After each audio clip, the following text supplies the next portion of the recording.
Hello everyone, my name is Serafi and I'm happy to meet you all. And are you prepared to stake your soul on a duel? Do you think that you will do anything that it takes to win? I activate my field spell, the Seal of Orichalcos!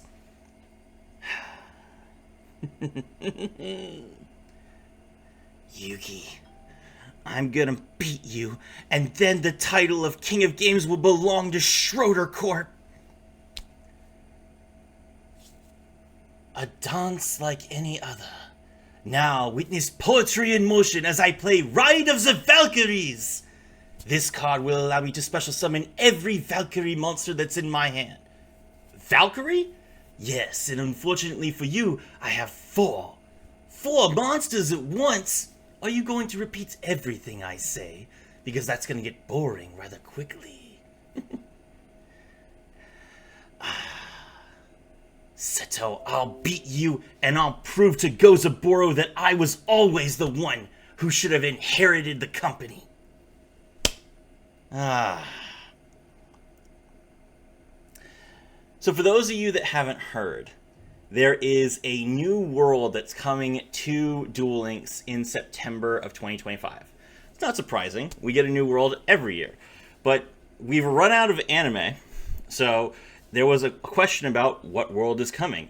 And the world that's coming is the Duel Monsters filler arc world, which is amazing. So, the original anime was much longer than the other animes. It was 6 seasons long. And in particular, that is because the manga took forever to actually write. I mean, they really dragged the main story out quite a lot. With the Battle City arc, Bakura wasn't really given a whole lot of time to actually develop any of his interactions. And they didn't really give Yugi a whole lot of incentive to collect any Millennium items. So the fact that Yugi, took 2 seasons to get 3 Millennium items just so that he would have 3 to face off against Bakura's 4 was a bit of an extended setup. So despite us having all these characters in the DM world compared to all the other worlds, we're still missing a ton of them. So the DM world only covers seasons 1, seasons 2, and season 6. And we don't have any characters from season 6 because season 6 was weird. The Millennium World arc was really strange. There were a ton of characters that we could get, but none of them were duelists. They were playing actual shadow games where there were stone tablets that you would summon a monster out of by sacrificing souls. It was super dark. And there weren't really any cards being activated. The only character theoretically that we could get would be Thief King Bakura with Diabound Colonel as his ace, but Diabound Colonel has already been printed, so I doubt that's going to happen. But these characters, ooh, this is exciting. So we have Noah Kaiba and Darts confirmed in the World Championship, teaser. Let's see, hold on. Here we go. September 30th, Yu-Gi-Oh! World Update is coming. Dragon Master Knight, which is already in the game. It's in the card shop, so I don't know why this is being highlighted. 5-headed Dragon for Rush Duels, which is a fusion of 5 dragon monsters that must be fusion summoned. This card cannot be destroyed by battle with dark, earth, water, fire, or wind attribute monsters. You'll have to use some kind of card other than fusion to make this, since it requires 5 materials. And then it says the dual world will also be updated, so it looks like there's going to be like a different look to the world. That does appear to be Yami Yugi in the bottom right, so I don't think that. Oh yeah, hold on. Yeah, the world icon is the same as the one in this thing. So we're not getting like a new world, but they're updating the existing DM world to look a little bit different. It's going to have the Kaiba land. This is Kaiba land right here. So yeah, we'll see what's going on. Okay, so let's talk about all the new characters that are coming. Oh yeah, you can see right here, you can see the silhouettes I didn't even see this. This is what they're talking about. Hold on. Let me see if I can zoom in here.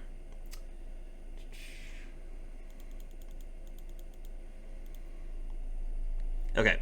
Here's Noah Kaiba right here, and this is clearly darts. So yeah, cool. We got new characters coming. That's exciting. Okay. All right. So then let's talk about all of the new characters. So, I mean, there's a ton to go over. All right. First up, if we are getting so there are 3 arcs that are coming. Number 1 is the Virtual World arc, and in that arc, after the Battle City semifinals,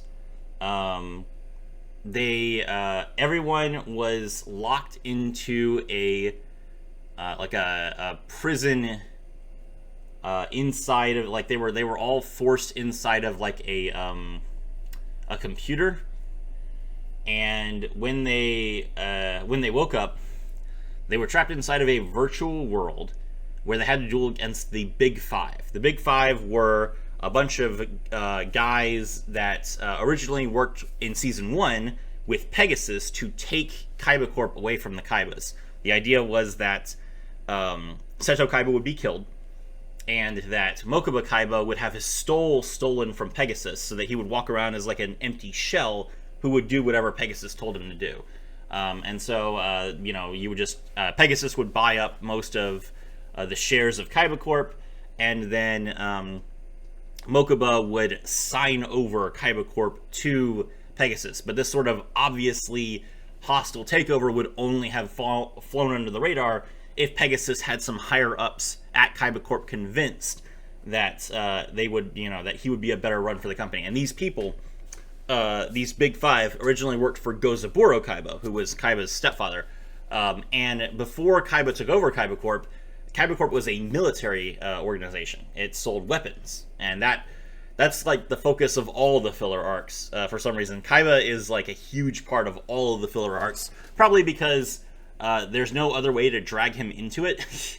And I think that if the Yu-Gi-Oh! Developers had known that there was going to be so much filler, they probably would have spent a lot more time trying to develop Tristan and Taya as duelists, because they have to rely on Kaiba a lot to fill out the cast when they're like not introducing new official characters. In particular, the Waking the Dragons arc gives a lot more spotlight to Joey. Battle City is basically an even split between Joey and Yugi, where every other episode one of them is dueling. But Yugi is dueling against rare hunters and trying to stop Merrick from, taking over the world, whereas Joey is just having fun playing a tournament. It's a nice and interesting contrast, and it does give Joey some options for character development. But in Waking the Dragons, Joey is an actual, threat. He's given one of the 3 sacred dragons, and he is actually, part of the team to try and put a stop to the overall plot. And in the Grand Tournament arc, Joey is the first person to duel against the main antagonist, Siegfried Lloyd. So, cool. This is a very exciting... I mean, I love the Yu-Gi-Oh! Anime, so I'm really excited for this. Let's go over the new characters. So, let's see. We got...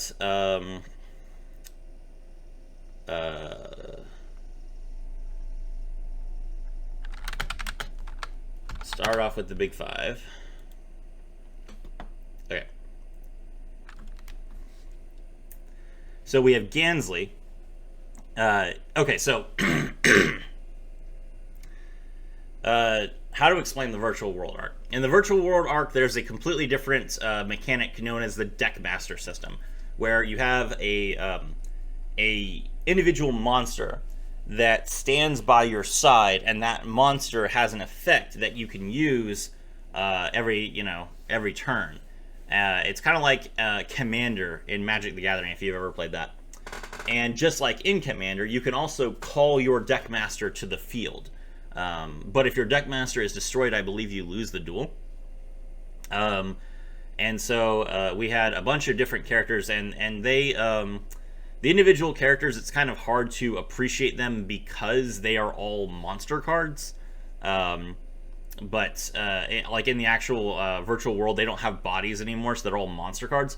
But the idea is, if a virtual world character beats one of the original cast, they take their body, and the other person is left locked in the virtual world. And the point of it was Noah was going to try and beat Kaiba and take Kaiba's body so he could become the new CEO of Kaiba Corp, because Noah was Gozaboro's biological son, so he's Kaiba's stepbrother.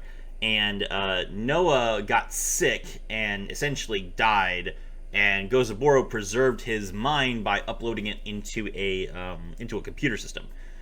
Typical filler nonsense. If you ever watched another anime, you know what filler arcs are like. It's like, this random character who has some attachment to the rest of the cast, despite never being introduced before, comes and tries to mess with people, and then they're never talked about again. Okay. All right, so first up we have Gansley. Gansley is the Vice President of Business Strategy.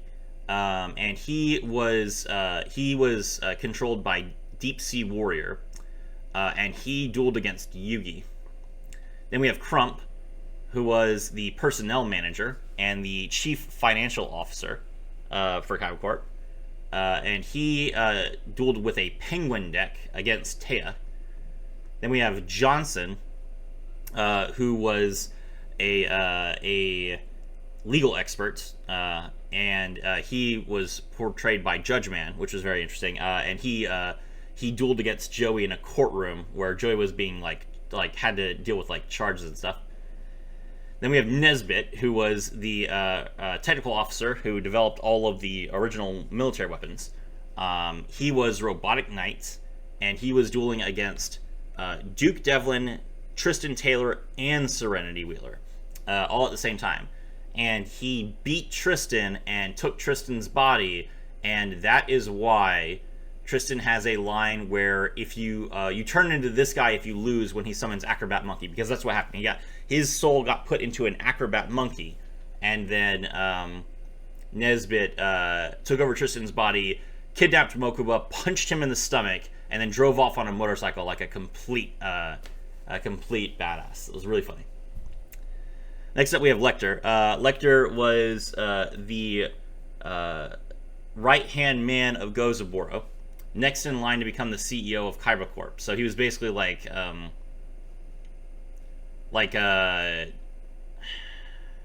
the actual vice president. And he dueled against Kaiba because, he was supposed to replace Kaiba. Played Jinzo and played a lockdown strategy to try and stop all of Kaiba's traps. Okay.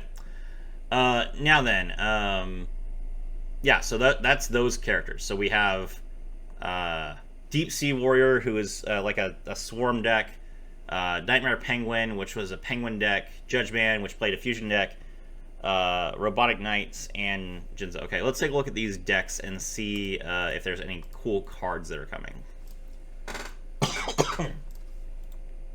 The problem with a DM filler arc is that, first of all, most of these cards are already going to be in the game, and secondly, all of them are going to be power crept. So there's nothing to get excited about, unfortunately. Let's see.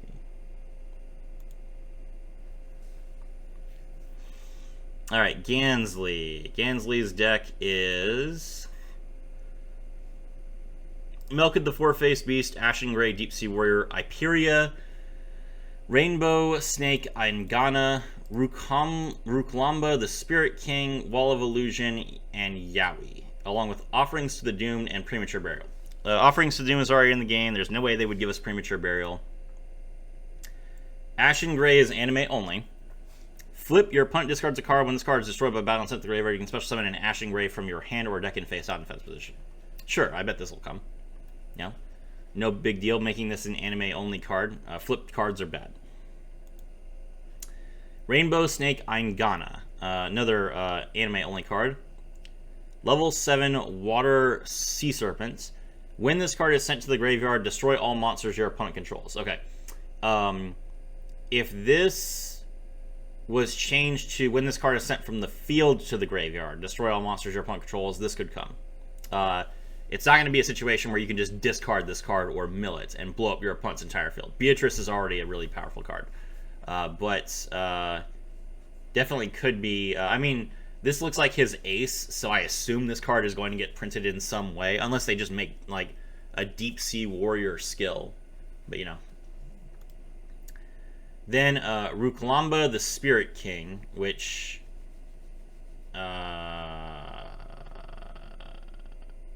looks like it's not an actual card. Okay.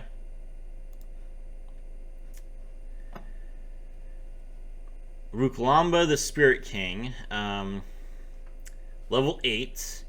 When you take more than 1,000 battle damage, you can special summon this card from your hand. During either player's turn, you contribute this card to special summon monsters from your hand whose combined attack is 2,000 or less in face-up attack position. That's really powerful. Yeah, I don't know what they would do with this.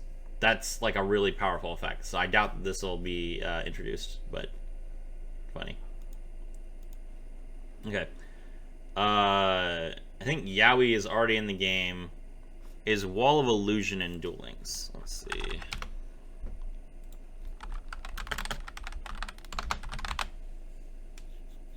Wall of Illusion is in Duel Links. Okay. So, yeah. Let me see. Yeah, Wall of Illusion is in Duel Links. Is Hyperia in Duel Links? Hyperia is in Duel Links. I'm sure Deep Sea Warrior is already in Duel Links. Let's see. Yes, it is.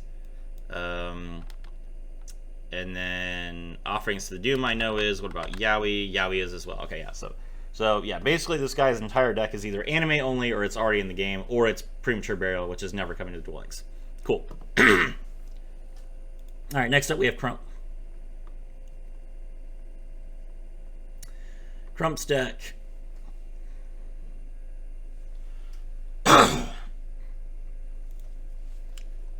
Bolt Penguin. I'm pretty sure. Let's just look at Penguin and pull up all the cards. Flying Penguin. Okay, Bolt Penguin is already in the game. Flying Penguin is already in the game. Nightmare Penguin is already in the game. Penguin Torpedo is not a card. Okay. Oh, no, there it is. Yep, that card's already in the game. Defender Iceberg and Giant Red Sea Snake. Okay, let's look. Hold on. Giant Red Sea Snake is already in the game. Okay. Defender Iceberg is not a card. Okay. Cold Wave. There is no way we will ever get this card. I think Cold Wave might already be in the game, but it's banned. No, okay. Yeah, they haven't even given us Cold Wave. Yeah, there's no way. They banned Heat Wave. There's no way they would ever give us Cold Wave. If you don't know what Cold Wave does, it's activated at the start of your main phase 1. Neither player can activate spells or traps for until the end of your opponent's next turn. It's insanely good. Driving Snow, I believe, is already in the game. Yes, it is.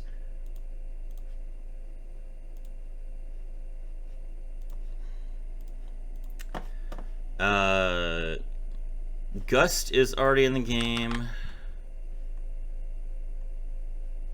Yep. Then we have Ocean of Regeneration, which is not in the game. Okay. Ocean of Regeneration, continuous spell card. You can target one water monster with 1,000 or less attacks in your graveyard. Special summon it, but destroy it during the end phase. Okay, cool. Yeah. So let's pull this up so you guys can see that. Revenge, Sacrifice, and Penguin Sword. Okay. Alright. Defender Iceberg. When this card is normal, flip, or special summon, you can change it to face-up defense position. Other water monsters you control cannot be selected as attack targets. Level 6, 2,450 defense points. Okay. Yeah, this could come. I don't see any reason why a card that just prevents you from being attacked could come. Ocean of Regeneration, yeah. Okay, so yeah, in the anime, it was once per turn you could select an Aqua monster with 1,000 or less attack in your graveyard, special summon it. That monster is destroyed at the end of this turn. You cannot normal or set during the turn you activate this effect. Okay, yeah, the real one is way better. Special summon it, destroy it during the end phase, but you can still summon. Yeah, okay, this is really good. This could definitely come. Revenge, Sacrifice. Quick play spell card. Activate only if a monster you control is destroyed by battle. Tribute the monster that attacked it, and special summon one monster from your hand. That is really good. I don't see any problem with this card. This seems perfectly fine. It's a battle trap. And it triggers if your monster is destroyed by battle only, not if your monster is removed from the field first and you get attacked directly. Yeah, this card could come. Absolutely. Okay. Then lastly, Penguin Sword. Okay, that's epic looking. Not in Duel Links. Penguin Sword. Equip only to a penguin monster. Gains 800 attack points. When the equipped monster inflicts battle damage to your opponent, you can return one card your opponent controls to the hand. If a face-up card you control leaves the field by a penguin's card effect and returns to the hand or are banished, negate the activated effects and effects on the field of cards with that original name until the end of the next turn. You can only use this effect once per turn. That is hilarious. Alright, yeah, this card is actually kind of strong. I mean, they're making the world, so I assume they're going to give us as many cards as they can. Maybe we get this as a one-of, with a skill or something. It's really powerful. It's like a Called by the Grave style effect, but, I mean, you have to bounce with penguins, specifically. So, it can't be that broken. I like this card. I think this is going to be good. Okay. Next up is Johnson. What do we have for Johnson's deck? Armail, Curtain of the Dark Ones, Mystical Elf, Judgeman, One-Eyed Shield Dragon, Hysteric Angel, Skalengo, Dragoness, the Wicked Knight, Camion Wizard, Defusion. I believe that literally all of those cards are in Duel Links. Like, all those are normal monsters. Hold on. Let's see. Armail is in Duel Links. Curtain of the Dark Ones is in Duel Links. Mystical Elf is in Duel Links. Judgeman is in Duel Links. One-Eyed Shield Dragon is in Duel Links. Hysteric Angel is not coming up. Did I spell it wrong? Oh, it's Hysteric Fairy, which is in Duel Links. Is Hysteric Angel a different monster than Hysteric Fairy? No. Alright. He just calls it Hysteric Angel, I guess. Okay. Hysteric Fairy is in Duel Links, and Skalengo is definitely in Duel Links. Let's see. Yeah. Okay, so literally all of his monsters that are in the deck are already here. Dragoness, the Wicked Knight is in Duel Links. Camion Wizard is in Duel Links. Defusion is in Duel Links as a UR. Okay. Now we have the other cards. Painful Choice, Quick Attack, Leading Question, Polymerization, Rhoda, Pot of Greed, and Sinister Justice. Okay. First of all, Pot of Greed is not coming to Duel Links. Absolutely not. Painful Choice is also not coming to Duel Links. Quick Attack is not necessary. This is a spell card that says a fusion monster can attack the turn that it was fusion summoned, which there was like a rule only in the Season 2 and Season 3 where a fusion monster couldn't attack the turn it was summoned. It was really stupid. Leading Question. Activate, if a level 4 or lower fusion monster you control battles with another monster, it gains 800 attack points during the damage step only as a continuous spell. Sure, this appears to be the main point of his deck. Why not? It's not good. Sinister Justice. Level 4 or lower fusion monsters you control can attack the turn they are fusion summoned. When a level 4 or lower fusion monster you control inflicts battle damage to your opponent, gain 800 life points. Sure. Why not? Okay. Yeah, give us both these cards. Alright, I mean, he needs to get some cards. So, yeah, I don't know what other, like, law-themed cards he could give us. So, sure, I assume that those two cards are coming. Next up, we have Nesbit. Nesbit plays a machine deck with Cyber Falcon, Gigatech Wolf, Oni Tank 34, Ground Attacker Bugroth, Robotic Knight, Cannon Soldier, Gradius is option, Machine King, Perfect Machine King as a fusion monster? But he doesn't have polymerization. How did he fusion summon? Weird. Okay. Card of Sanctity, Backup Soldier, Roroku Field, Clockwork Knight, Dimension Hole, Recycling Plant, and Short Circuit.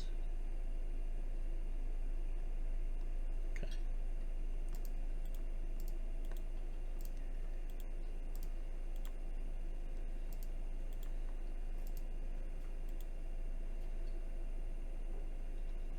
Okay. I don't think... Okay, so for his main deck monsters, I think these are all here. Cyber Falcon is in the game. Gigatech Wolf has to be in the game because it's part of Labyrinth Tank. Yeah, it is. Okay, Oni Tank 34. Yep, that's in the game. Cannon Soldier. Cannon Soldier has not been released yet, so they could give us Cannon Soldier if they want to. Ground Attacker Bugroth is in the game. Robotic Knight is in the game. Gradius is why is Gradius's option in his deck if Gradius wasn't in there? Gradius's option is in the game, and Machine King, I assume, is already in the game. Yeah, both Perfect Machine King and Machine King are already in the game. Okay. So, Cannon Soldier, for those of you that don't know, is a level 4 Dark Machine monster with 1,400 attack points and 1,300 defense points that says you contribute a monster to inflict 500 damage to your opponent. It is not once per turn, so it can be used for FTKs. But, I mean, if you can kill your opponent with 250 damage, then I think you kind of deserve it. Although, they've had so many FTKs at this point, they probably will shy away from releasing Cannon Soldier. They haven't done so yet. So, we might not get this card, even though it's like the only card he has that we could get. Alright, let's take a look at his other cards. Short Circuits. Quick play spell card, change all defense position machine monsters your opponent controls to attack position. Until the end of your opponent's next turn, those monsters cannot change their battle positions, declare an attack, or activate their effects. Okay. Sure, this seems like the main reason that he played Clockwork Knight to begin with. I don't see any problem with this card. It is a Floodgate, but it only works on defense position monsters. So yeah, I don't see the problem with this. Recycling Plants. Banish from your side of the field or your graveyard fusion materials listed on a machine fusion monster and special summon that monster from your fusion deck. Okay, all right. So this is just his polymerization. This card's not going to come. Clockwork Knights. All monsters your opponent's controls are treated as machines and lose 500 attack points. All machine monsters you control gain 500 attack points. Okay, Clockwork Knight is a real card. This card's really, really good.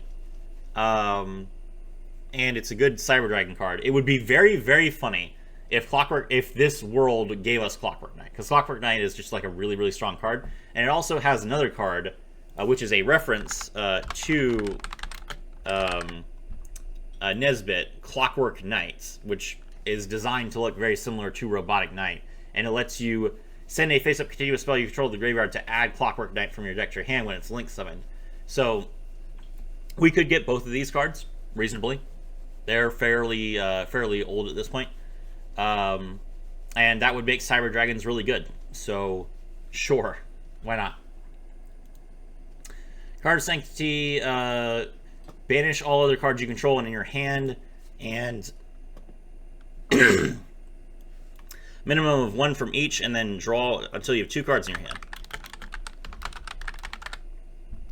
This card's already in the game. Dimension Hole is, I believe, already in the game as well. Yes, it is. Roku Field is already in the game. Okay. So far, we're not seeing too many new cards, but that's to be expected. Lecter. What we got? Here we go. Alright. Cyberjar, Fire Princess Jinzo, Dream Sprite, Hero Shadow Scout, Satellite Cannon, Injection Fairy Lily, The Unhappy Maiden, Emergency Provisions, Sebek's Blessing, Spring of Rebirth, Watch Tranquilizer, Imperial Order, Life Absorbing Machine, Solemn Wishes, Mask of Perplexity, and the Regulation of Tribe. I love it. Okay, this is a serious, like, lockdown control deck. So let's take a look and see what we got here. I believe Fire Princess is a one-of. No, you can get it with tickets now. Okay, so, alright, so Fire Princess, you can already get 3 of. Jinzo, you can get 3 of. Hero Shadow Scout is already in the game. Satellite Cannon is already in the game, along with its fusion summon. So he will probably have a skill with Satellite Laser Balsam, and that'll probably be his ace monster. But it's not a new card. Injection Fairy Lily is already in the game. Okay, that's actually surprising. That card's pretty strong. The Unhappy Maiden... Okay, the Unhappy Maiden is not in the game. When this card is sent to the graveyard as a result of battle, the battle phase for that turn ends immediately. That is a completely fair card. They could give us that. Dream Sprite is already in the game. And Cyberjar is not in the game. Cyberjar is, if you've never seen this card, very funny. It's a level 3 Dark Rock monster. Flip, destroy all monsters on the field. Both players excavate the top 5 cards of their deck. Special summon all revealed level 4 or lower monsters in either face-up attack position or face-down defense position. Then they draw the rest of the cards. So it mills both players for 5, which is pretty scary in a 20-card deck. But then it also... You also just, like, fill your board up and then just have a huge brawl. It's very Duel Links, to be honest. To, like, say, okay, well, let's look at the top 5 cards of both players' decks and just duke it out. I feel like the card would be hilarious, but it is like a historically banned card.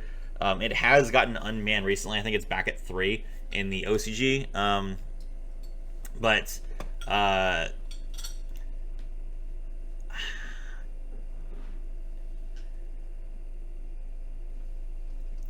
Hit or miss, right? I don't know. They could definitely add this card to the game and it wouldn't do anything, but I don't know that they would just out of like principle, because it's like it's technically a mill card. Next up we have Emergency Provisions. Already in the game, Sebek's Blessing. Already in the game, Watch Tranquilizer. As a new card, okay. Spring of Rebirth, I assume, is already in the game. Yep. Life Absorbing Machine is in the game. Solemn Wishes is in the game. Mask of Perplexity sounds like it's not real. It's not. Regulation of Tribe is in the game. Okay. Alright. Okay, so then let's talk about the other cards. So...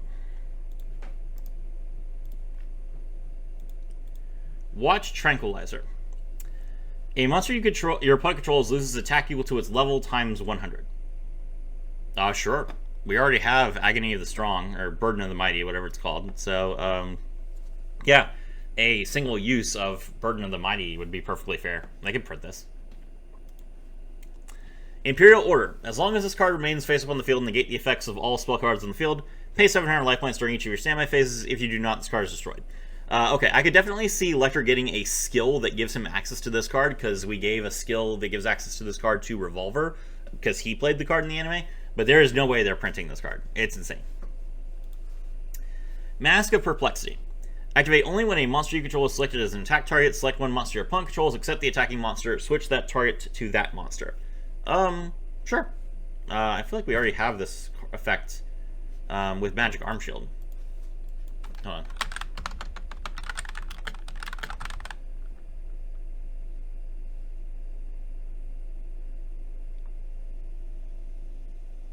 Yeah, so this is basically just Magical Arm Shield.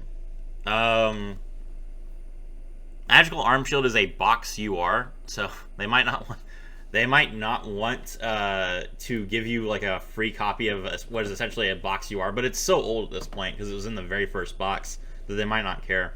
They might just print this. It'd be fine. It would be fine to have 6 copies of Magical Arm Shield in the game. It's not a good card. Okay, that is the Big 5. Now let's talk about the boss of the Imperial world, or the virtual world, which is Noah Kaiba. This is what he looks like. Like I said, he's Mokuba's age, a little bit older maybe, and he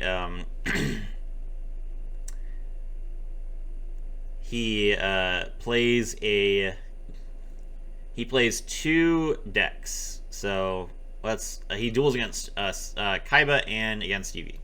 Alright.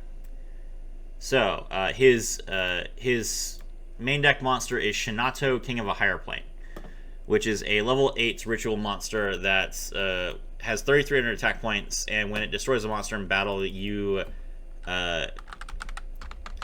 it destroys a defense position monster in battle, Inflict damage to your opponent equal to the original attack of that monster.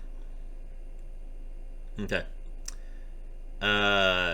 This card is already in the game as a UR and Electric Overload. So, yeah, alright. I mean, card's already in the game, but we probably will get a skill for it. Chiron the Mage, I believe, is already in the game. I know Giant Rex is in the game. Last Tusk Mammoth sounds like a real, not a real card. Last Tusk Mammoth is an anime-only card. Gradius is option we already checked. Eris is not a real card. Giant Soldier of Stone and Gradius are both in the game. Cyclone Laser is in the game. Deepest Impact does not sound like a real card. It's not. Ice Age Panic also doesn't sound real. Doesn't look like it. Dark Hole's in the game. Fisher's in the game. Matter Leveler. It's not a real card. Giant Flood is not a real card. Shinobird Arc is in the game. And Earthshaker is in the game. Yep, okay. Alright, so there's a lot of anime-only cards here. Let's take a look.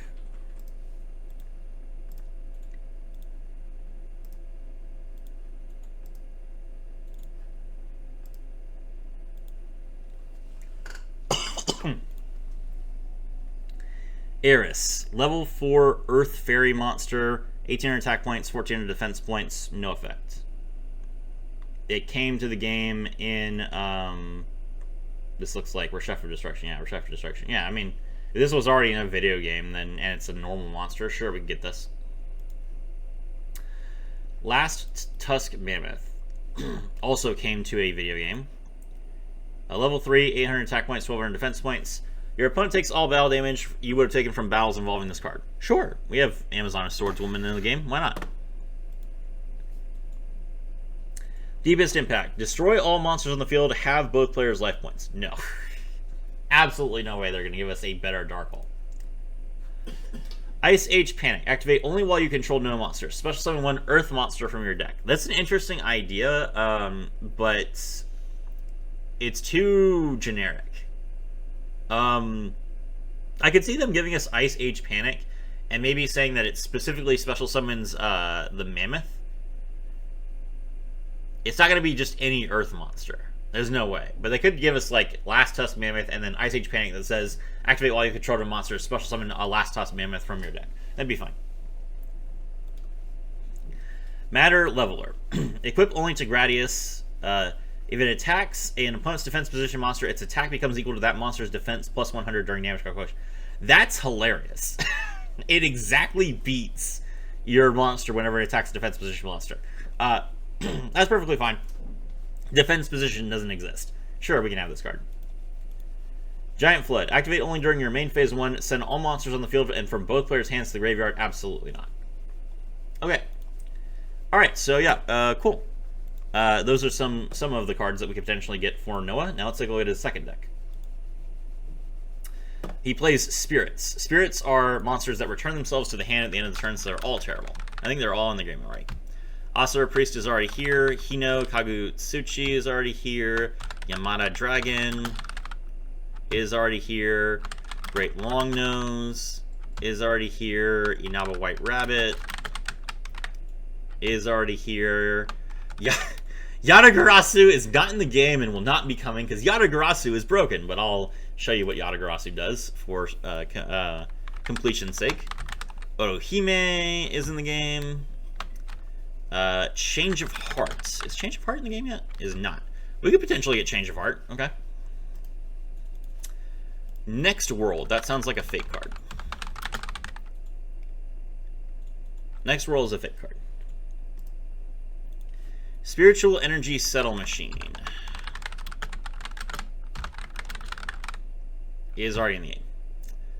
Flaming Fist sounds like a fake card. It is. Sebek's Blessing is already in the game. I have never heard of Chaos Barrier Field. Fake card. Groundbreaking. Fake card. Vessel of Illusion. Fake card. Do we have Pyroclock of Destiny? Pyroclock of Destiny is already in the game. Okay, cool. Alright, let's see. So many new cards that we could get. Yatagarasu. This card is dumb. Okay. This card cannot be special summoned. This card returns to its owner's hand during the end phase of the turn. It's normal summon or flip face up. When this card inflicts battle damage to your opponent's life points, your opponent skips to their next draw phase. So a Yata lock is like if your opponent has no cards in their hand and you play Yatagarasu, then your opponent cannot stop you from just attacking them directly with Yatagarasu and you just kill them over and over again. Okay. Change of Hearts. Target one monster your opponent controls. Take control of it until the end phase. This is fine. It's currently limited in the TCG, but it's been unlimited in the OCG forever, and yeah, this card's fine. We could get this card. It would be extremely powerful. We would only get one copy of it, but you could play it. Yeah, this is fine. Next world. Select one face-up monster your opponent controls. Normal summon one monster from your hand with a level equal to the selected monsters. Tributes are not required for a level 5 or higher monster. By the way, Change of Heart would probably be like a bundle card. I don't know if they would necessarily...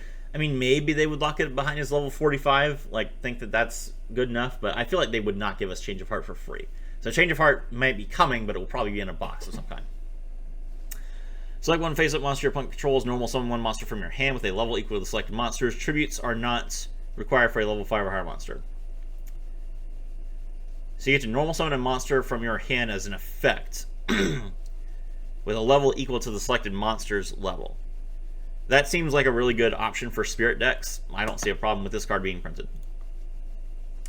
Flaming Fist. Select one's face-up Spirit monster you control against 200 attack until the end phase. If it inflicts battle damage to your opponent this turn, gain 500 life points. This is terrible.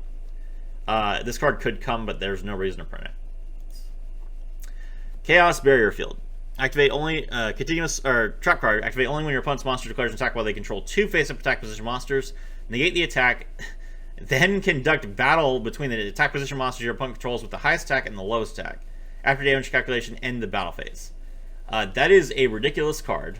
There is no reason they would print this. It could come, but no, they're not going to print this. It's a ruling nightmare. Groundbreaking. Trap card. Add a spirit monster from your graveyard to your hand. Sure, they could print this. That's fine. Vessel of Illusion. Activate only when a spirit you control is destroyed by battle and sent to the graveyard. Special summon a spirit token that is the same original level, a type, attribute, attack, and defense as this destroyed monster. Interesting. It's a trap card that triggers when a spirit is destroyed. Spirits return to your hand at the end of the turn. So I assume that this would happen if you set a spirit. Yeah. I don't see a problem with this card. I mean, spirits are a deck that really struggles with defense. So giving them like a card that like lets them actually, you know, have a monster if their monster is removed from the field seems perfectly fine, especially as a trap. I don't know how they're going to make spirits playable in Duelings, but sure. I imagine it would involve something like this. All right. Now, more importantly, this is all well and good, but let's take a look at spirits and see if there are any new spirits that could be added, because they could just like use no as an option to introduce new spirit cards to the game. So let's see. Do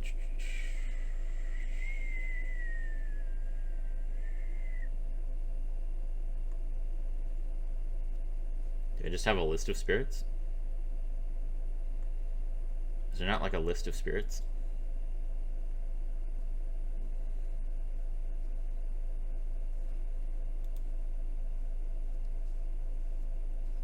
I don't care about recommended cards. Okay, let's see. Amano Iwado is already in the game. Amaterasu, I believe, was added. Yeah, Amaterasu was added. Aratama was just added. Asura Priest is in the game. Dark Dust Spirit, I believe, is in the game. Yes, it is. Feng Huang is in the game. Izanami is in the game. Kinkiabiya, we know, is in the game. Konohana Sakuya. Okay. New card. Konohana Sakuya, a level 3 Earth Spirit monster. Must be special summoned from your hand by controlling a spirit. Oh, it's a spirit you could special summon. Interesting. Once per turn during the end phase, if this card was special summoned, return it to the hand. Once per turn during the end phase, you can banish this card from your graveyard. Target a spirit monster you control. Neither player can activate that face-up monster's effects on the field for the rest of the turn. Once per turn during the end phase, you can banish this card from your graveyard, target a spirit monster you control, neither player can activate that monster's effects on the field for us. Oh, okay. So this card is... it gives you the ability to tribute summon, because you can, like, normal summon Sakitama, and then special summon this card, and then you can tribute, like, a level 7 spirit monster. And then you can also banish it from your graveyard to target a spirit monster you control, and then that spirit monster does not return to your hand during the end phase. That is an interesting card. I definitely think that this card would be necessary for spirits to see any sort of real play. So yeah, sure, that card can be added. Nikitama has already been added. I don't know when. I haven't seen anyone play it. Rasetsu is already in the game. Shinobird Crane, I believe, is not a spirit. I don't know why that's in this deck. Oh, it is a spirit. Shinobird Crane is already in the game. Tsukuyomi is already in the game. That's surprising. Yaksha, I believe, is here. Yes, it is. Yamato no Kami is in the game. Yeah, okay. Yeah, alright, so there's like one new spirit they could add. Sure, seems interesting. They could add I mean, I guess they could add Shinobirds. I guess Shinobirds were kind of like intended to be like a representation of Noah's deck because they're ritual spirit monsters. So yeah, that's another option. They could just give Noah Shinobirds. So let's take a look at Shinobirds real quick.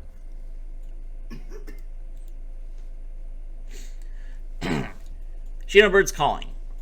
This card is used to ritual summon Shinobaroness Peacock or Shinobaron Peacock. You must also tribute monsters from your hand and or field, or banish spirit monsters from your graveyard whose total levels equal or exceed the level of the ritual monster you ritual summon. And so we have Shinobaroness Peacock, which is a level 8 Wind Wing Beast ritual monster. 2,500 attack points, 3,000 defense points. This is Simorg support, by the way. You can ritual summon this card with Shinobird's Calling. Must be ritual summon, cannot be special summoned by other ways. If this card is ritual summon, you can shuffle up to 3 spell and traps your opponent controls into the deck. Then you can special summon one level 4 or lower spirit monster from your deck, ignoring its summoning conditions. Once per turn during the end phase, if this card was special summoned this turn, return to the hand, and if you do, special summon it 2 Shinobird tokens. So one of the main problems with with spirits is that they don't leave any defense for you. So being able to summon some tokens so that you don't die is really nice. Yeah. This card could come. It wouldn't be good, but it could come. It clears your opponent's back row, but then they can just activate the cards in response. And we have Satellite Cannon Falcon anyway, so that's already been established as a thing that we can do in Duel Links. Shinobaron Peacock, level 8 Wind Wing Beast ritual monster, 3,000 attack, 2,500 defense. You can ritual summon this card with Shinobird's Calling. Must be ritual summon, cannot be special summoned other ways. If this card is ritual summon, you can return up to 3 monsters your opponent controls to the hand. Then you can special summon one level 4 or lower spirit monster from your hand, ignoring its summoning conditions. Okay, so from your hand, not from your deck. Once per turn during the end phase, if this card was special summon this turn, return it to the hand. If you do, special summon 2 tokens. Okay, this card's really good. This card's just an FTK or an OTK. You go second, you Shinobaron Peacock, you bounce every card your opponent controls without targeting them, and then you just kill your opponent. Perfect. Good card. Yeah. Shinobarons could absolutely see some play in Duel Links. Let's see. Next up, we have Shinobird Crane, Shinobird Pigeon, and Shinobird Crow. Let's take a look at these. These cards are already in the game. So Shinobird Power Spot, Shinobird Crane, Shinobird Crow, and Shinobird Pigeon are already in Duel Links.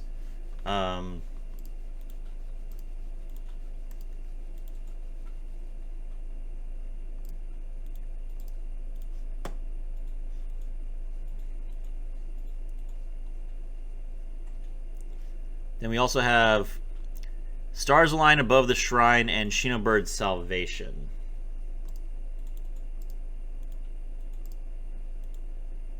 Okay. Shinobird Crane. Cannot be special summoned once per turn. If another spirit monster is normal special summoned while this card is on the field, you can draw 1 card once per turn during the end phase. If this card was normal summoned or flip face up this turn, return it to the hand. Ah! If it was normal summon. Okay, so since the Shinobarons special summon these cards, they do not return to the hand when they are during the end phase. Interesting. Shinobird Pigeon cannot be special summoned, but you ignore the summoning conditions, of course.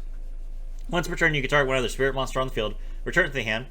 Once per turn, on the field, so it can affect your opponent's spirit monsters as well. That's funny. Once per turn during the end phase, if this card was normal summoned or flip face up this turn, return it to the hand. This one seems fairly mediocre. Shinobird Crow. Cannot be special summoned once per turn during either player's damage step. When this card battles an opponent's monster, you can discard this one spirit monster. Until the end of the battle phase, this card gains attack and defense equal to the attack and defense of the discarded card. Okay, cool. It has 0 attack and defense, but you could discard one of your ritual monsters and it becomes like that ritual monster's attack and defense. Seems perfectly fine. Then we have the level 4 versions of the Barons. Shinobird Shade Peacock. Level 4, 2000 attack, 1500 defense. This card's name becomes Shinobird Peacock while in the hand or on the field. You contribute this ritual summon card to add 1 spirit monster and one ritual spell from your deck to your hand. Ah, okay. So if you ritual summon this card, you contribute it to add the actual Shinobird and Shinobird's Calling from your deck. So this is just search. Really good. You can only use this effect once per turn. Once per turn during the standby phase of the next turn after this card was banished, special summon this banished card. Once per turn during the end phase of this card was special summon this turn, return it to the hand. How do you banish it? Interesting. Okay. Shinobird Shade Peacock, 1500 attack, 2000 defense. You can ritual summon this card with Shinobird's Calling. This card's name becomes Shinobird Peacock while in the hand or on the field. If this card is ritual summoned, you can add 1 spell or trap from your deck to your hand that mentions Spirit Monster in its text. Oh, that's pretty good. You can only use this effect once per turn. Once per turn during the standby phase of the next turn after this card was banished, special summon this banished card. Once per turn during the end phase of this card was special summon this turn, return this card to the hand. Sure. Seems perfectly fine. Okay. Stars align above the shrine. This is a ritual spell. Once per turn, you can ritual summon 1 wind ritual monster from your deck. Oh! Ritual summoning from the deck. That is what you need. That's amazing. By attributing spirit monsters and or Shinobird tokens from your field whose total levels equal or exceed the ritual monster's level. Okay, so you have to attribute from the field. You can't attribute from the hand. Twice per turn, if a face-up wind monster you control is returned in the hand, you activate one of these effects. Add one of your spirit monsters that is... add one of your spirit monsters or ritual spells that is banished or in your graveyard to your hand, or set 1 stars align across the Milky Way directly from your deck. Okay, cool. Seems pretty good. What stars align across the Milky Way? It's a trap. Reveal 1 ritual monster in your hand. Add 1 ritual monster with the same level but a different name from your deck to your hand. You can banish this card from your graveyard, set 1 ritual spell from your hand to the graveyard. This effect becomes... Oh, send 1 ritual spell from your hand to the graveyard. This effect becomes that card's effect that ritual summons a monster when this card's activated. Okay, so this card lets you ritual summon the Shinobirds during your opponent's turn so that you can bounce their entire board. That's amazing. That's like the best part of this deck. Okay, I was wondering, what do you do if you go first? This is what you do if you go first. You special summon your ritual monster during your opponent's turn and bounce their entire board. Awesome. Fantastic. And then Shinobird Salvation. This is a continuous spell card. If a face-up spirit monster you control returns to your hand while this card is face-up on the field, you can target 1 card your opponent controls and destroy it. When an opponent's monster declares an attack, you can banish 1 spirit monster from your graveyard, negate the attack, then end the battle phase. Ah, okay. So this is how you banish your level 4s. You can only use each effect once per turn. Okay, so your turn 1, you ritual summon the level 4 girl, search Salvation, set Salvation, then... She doesn't have an effect that tributes herself, though. How do you get a card in the graveyard? Oh, you tributed you ritual summoned her. That's right. So there's a ritual monster in your graveyard. Pass, you end your opponent's battle phase when they attack you directly, and then you just kill them. Yeah. Okay. Yeah, Shinobirds seem perfectly fine. All these cards could come. This could be like a box for Noah. Sure. Seems good. Okay. How are we at an hour already? We are at an hour. Okay. That is the first world. Awesome. Now let's talk about the next world, which is Awakening the Dragons. So first up we have Alistair. Alistair is one of the main antagonists from the Awakening the Dragon story arc, who he dueled against Kaiba, and his issue was that Kaiba... the Awakening the Dragon story arc is Darts leads a cult of people who are trying to sacrifice all of humanity to the Great Leviathan, who is like an Atlantean undersea monster, and also Atlantis existed at the same time as ancient Egypt and also did Shadow Game stuff. And Darts was their pharaoh, just like Atem was the pharaoh in Egypt. So definitely, again, a very filler type thing where actually this other thing that we never talked about was super important the whole time to the backstory of the show. Filler is awful, but the characters were really interesting. Okay. So Alistair, his kid brother, was killed in a war, and he blames Gozaburo Kaiba because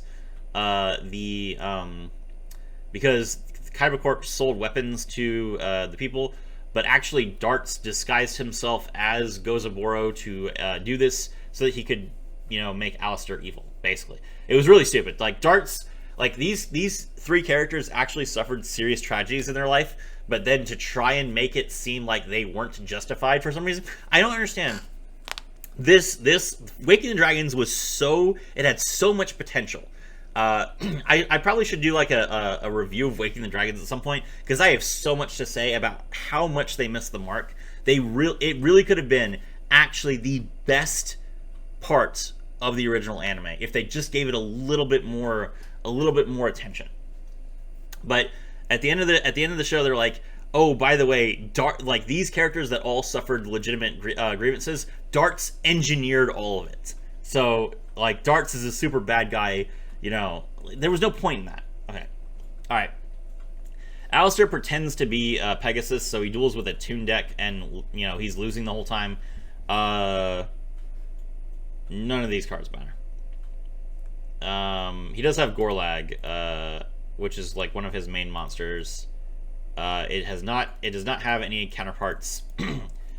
Gorlag is a level 4 Fire Fiend monster. It gains 500 attack points for each fire monster on the field. When this card destroys an opponent's monster by battle, special summon that monster to your side of the field and face up attack position. That monster is treated as fire, and its effects are negated. When this card is removed from the field, destroy all monsters that were special summoned by this card's effect. That is a perfectly fine card. That card could get printed and it wouldn't do anything. Fire Whip, which I believe just buffs his Gorlag. Special summon all monsters destroy this turn to your side of the field. These monsters are treated as fire monsters. That's really good, actually. This could maybe be like a skill. I don't think that they would actually like put this card in the game, but they could make this like a skill for him. Contagion of Madness. Activate only when your opponent's monster controls activate only when your opponent's monster declares a direct attack. Inflict damage to your opponent equal to half that monster's same attack. Half that monster's attack points. Okay, so basically you take half damage from the attack. We already have Dimension Wall in the game. They'll probably release this card as a limit one, so you can't play it alongside Dimension Wall. It's perfectly fine. And then Aetinox Flame, which is destroy all monsters on the field other than Fire Fiends. You can special summon one Fire Fiend from your graveyard. You cannot declare an attack the turn you activate this card. You play Aetinox Flame and Fire Whip at the same time. Seems fine. All right, now his actual deck. Okay, so we have Cyber Soldier of Dark World, which I believe is already in the game. Yes. Science Soldier is definitely in the game. Yes. Air Fortress. I don't think Air Fortress Ziggurat ever got printed. It did not. KC1 Crichton, no. Spell Canceller is in the game. No, Spell Canceller is not in the game. Okay. Spell Canceller could come. I don't see any problem with that. Kinetic Soldier is not a real card. Emergency Provisions is in the game. Junk Dealer is not a real card. Sky Union is not a real card. The Seal of Orichalcos is already in the game. Toy Robot Box is not a real card. Soldier Revolt is not a real card. And Tank Corp is not a real card. Exciting. We have like an entire deck that could be coming. Alright, let's take a look at these cards.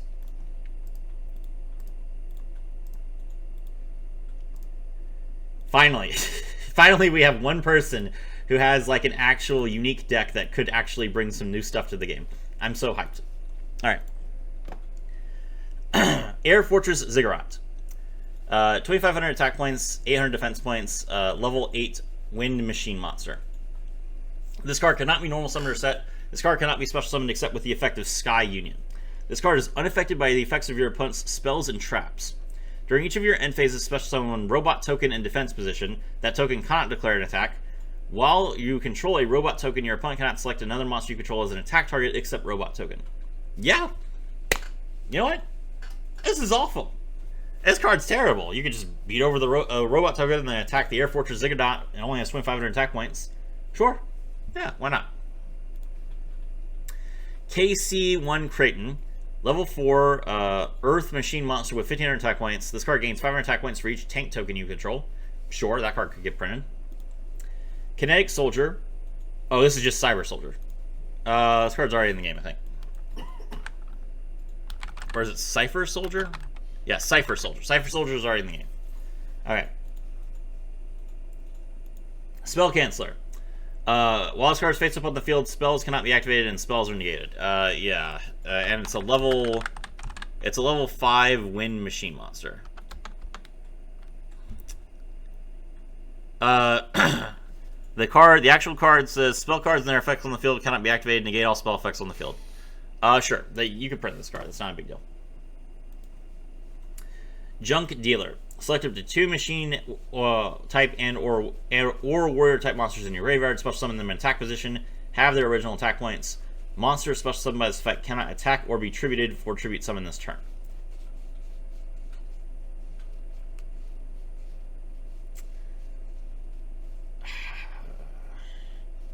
So it's a monster reborn for specifically machines and warriors. You have to special summon them in attack position. No. This card's broken. You would just use this as link material. Yeah, they can't print this. Maybe they could print it if they errated it to say that you can't special summon from the extra deck for the rest of the turn. If they errated it so that you can't special summon from the extra deck for the rest of the turn, then it would get printed and it would see no play. Sky Union. Tribute 3 monsters you control, special summon 1 Air Fortress Ziggurat from your deck. Okay. Technically speaking, you could play this card. It would be really, really bad in a speed duel format. But if you have that many tokens, then sure. This is perfectly fine.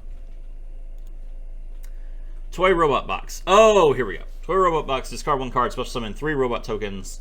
These tokens cannot declare an attack while you control a robot token your opponent cannot. Okay, so you discard 1 card. You special summon 3 tokens. Then you can play Sky Union to attribute all 3 of them. Okay, that's fine. Yeah, okay. In that case, it makes sense. The deck has some plays, so you're giving up 3 cards from your hand because you play Toy Robot Box, you discard a card, then you play Sky Union. That's 3 cards from your hand to get a 2,500 attack point monster that is unaffected by spells and traps. When you could just play Ancient Gears and get Chaos Giants. So yeah, that could see play. That could be printed. That'd be perfectly fine.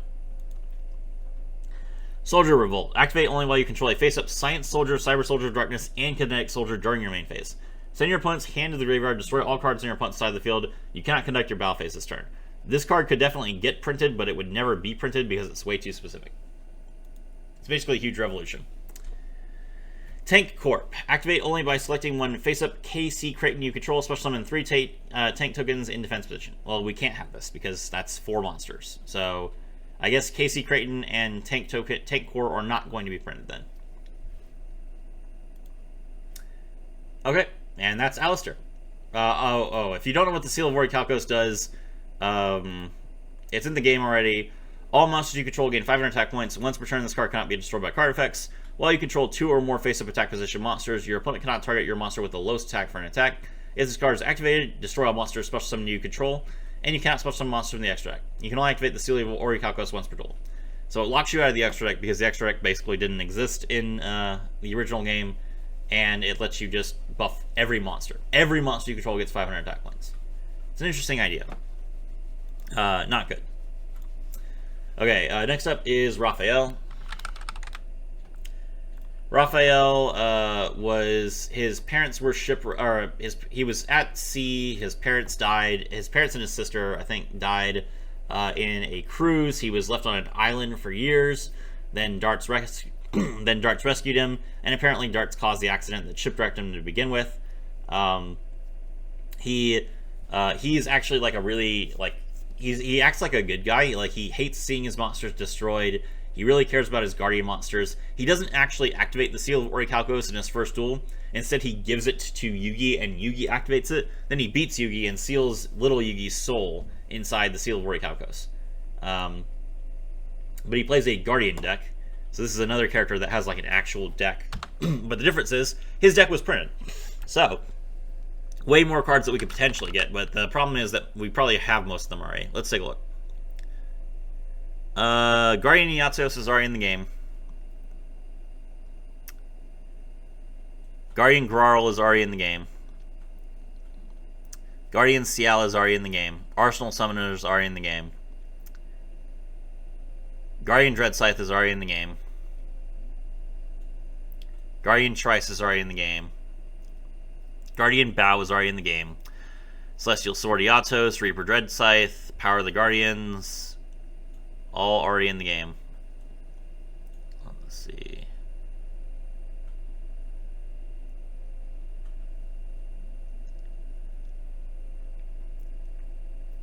We could get Princey Pug. We could get Guardian Elma.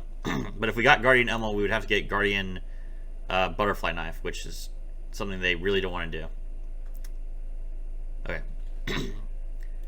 Alright, so let's see. Okay. So Princey Pug and Butterfly Dagger Elma and Guardian Elma are potentially the cards that we could get. Let's see. Backup Gardna is not a real card. Aid to the Doomed. That does not sound like a real card. Aid to the Doomed is not a real card. I think Monster Reincarnation is already in the game. Yes, it is. All of the Guardian cards are already in the game except Elma.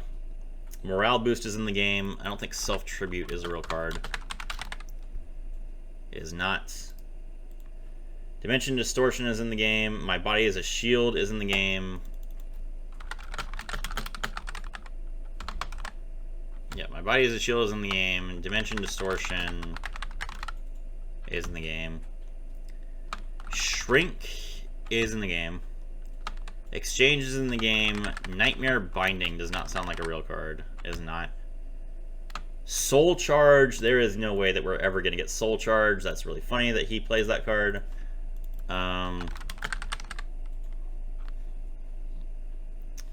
I'll pull it up for completion's sake. Obedience. I don't know what Obedience is. I wonder if this is Lullaby of Obedience. Lullaby of Obedience is not in the game, and we would not get it. Spell of Pain, we already have. Guardian Shield. Guardian Shield is the one where you draw a bunch of cards, right? No, that's Guardian Treasure. Okay. Kishido Spirit is already in the game. Orichalcos Sword of Sealing. I don't think we've gotten any Orichalcos cards. Except, yeah, there's only two cards that have been printed: Orichalcos and Shuneros and the Seal of Orichalcos. So I've not heard of Orichalcos Swords of Sealing. Swords of Revealing Lights in the game. Purity of the Cemetery I don't think is a real card. This guy has so many cards.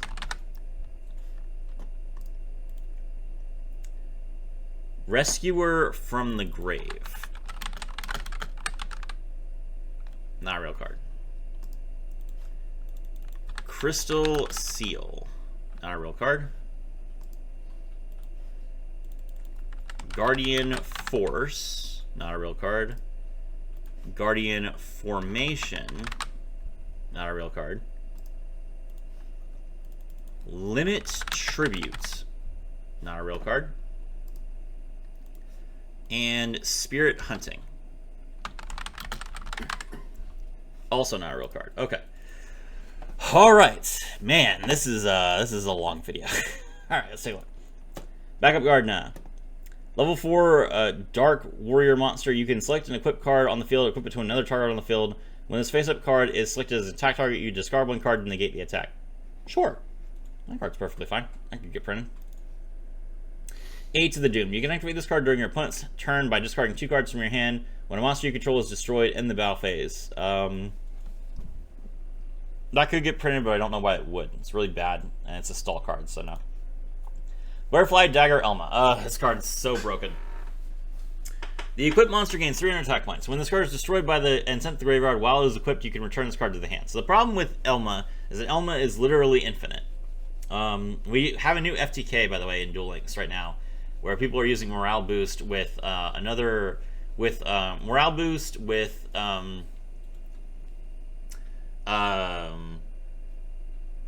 Gearfried the Iron Knight and the other card. What is it called?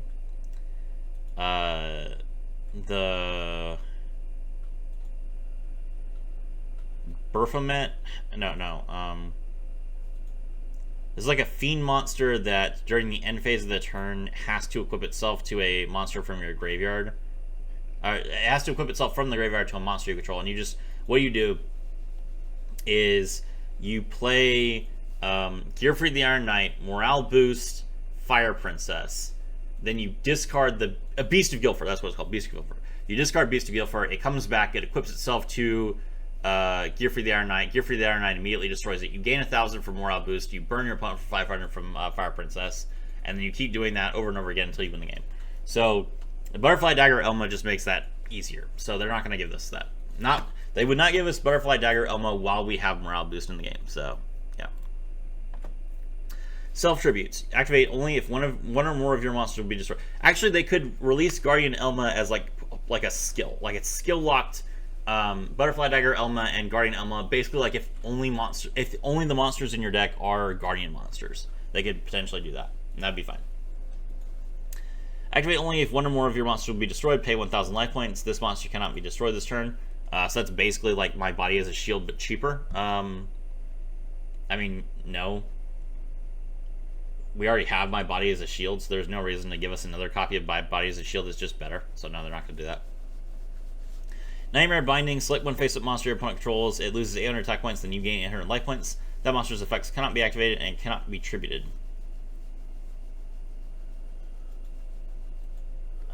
I mean, you could just destroy the monster.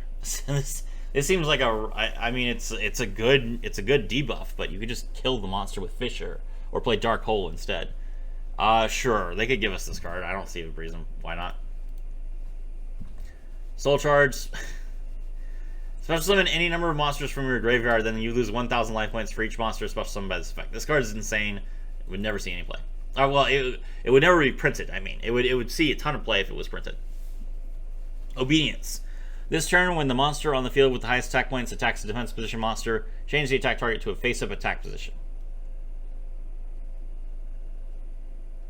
So it's just stop defense? There's no reason to print this.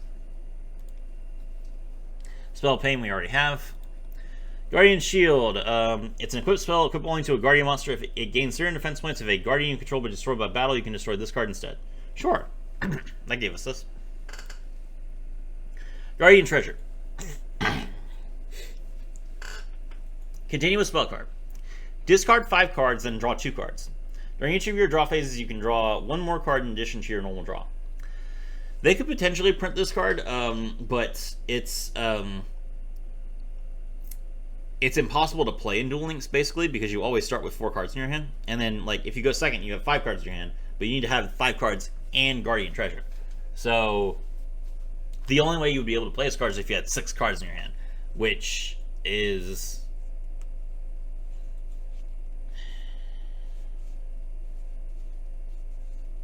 There's not really a way that you could do that. There's not really a +1 in Duel Links that you could just activate while you still had a bunch of other cards in your hand. Yeah, no. Even if you play Trade In, you're still losing 2 cards from your hand. You're not going to have 6 cards in your hand. Yeah, there's not really a way to get 6 cards in your hand. So, and even if you did, you discard 5 cards and then draw 2 cards. So you'd basically be like, you'd have 2 cards left in your hand for your turn, but and you have to try and build a board with just 2 cards. So they could potentially, like, if they really wanted this card to, because this card was a big part of Raphael's strategy, they could potentially, like, if they really wanted us to have this card, they could potentially skill lock it and just be like, return 2 cards from your hand to the deck and then play this card on the field. But I don't know that they would go through that trouble just for this effect. Orichalcos, Sword of Stealing. Activate only by discarding 1 card you have drawn this turn. Negate the effects of the equipped monster. Sure, they could do this. Purity of the Cemetery. Activate only if you have no monsters in your graveyard. During each of your opponent's standby phases, inflict 100 damage to your opponent for each monster in your opponent's graveyard. If there is a monster in your graveyard, destroy this card. That's basically the same thing as Merrick's skill that does 100 damage for each card in both players' graveyards at the end of the turn. So rather than giving Purity of the Cemetery to us, I imagine that they will simply give Raphael Merrick's Shadow Game skill, which it hasn't been given to anyone else, so I think that's perfectly fine. Rescuer from the Grave. When an opponent's monster declares an attack while this card is in your graveyard, you can banish 5 cards from your graveyard to negate the attack and end the battle phase. This is a normal spell card? How is this a normal spell card? It's quick play. It doesn't have the quick play icon on it. It's weird. Oh, while this card is in your graveyard. So it's a normal spell card that does nothing. But you can banish it from your graveyard to use the... No, it's terrible. No, they wouldn't print this. Crystal Seal. Continuous spell card. Select one face-up monster your opponent controls. That monster cannot attack, be attributed, change its battle position, activate its effects, or be selected as an attack target if your opponent controls no other monsters. Monsters you control can attack your opponent directly. If the attack of that monster changes, destroy this card. This card cannot be destroyed by other card effects. Okay. So this is basically Phantom Knight's Fogblade, which they have not printed yet. And Fogblade is an actual anime card. Yeah. So if they've not printed Fogblade, they're not going to give us this. Guardian Force. Counter drop card. Activate only while there are no Guardian monsters in your graveyard. Negate the activation of an opponent's spell card and destroy it. No. Absolutely not. That is like everyone would just play this card because no one would just play. They'd just not play Guardian monsters. I suppose you could change this to activate only while there are no monsters in your graveyard. Negate the activation of an opponent's spell card and destroy it. And in that case, you could print this card and no one would play it because you always have monsters in your graveyard. Guardian Formation. Activate only while a face-up Guardian monster you control is selected as an attack target. Negate the attack and move the monster to an unoccupied monster zone. Then you can activate one spell card from your hand or deck. No, absolutely not. That's terrible. Limit tribute. Both players can only tribute one monster per turn. Sure, you could put this into the game. That'd be fine. Spirit Hunting. Select one monster you control. Change its battle position, then destroy all defense position monsters your opponent controls. That's basically Tragedy. Is Tragedy in the game yet? Yes, Tragedy. Okay, Tragedy is in the game. So if Tragedy is in the game, then yes, you could put Spirit Hunting in the game too. Sure. All right, that is Raphael. All right, that means that we can move on to Valen. How do you spell his name? Valens? No, that's a French player. What is his name? Let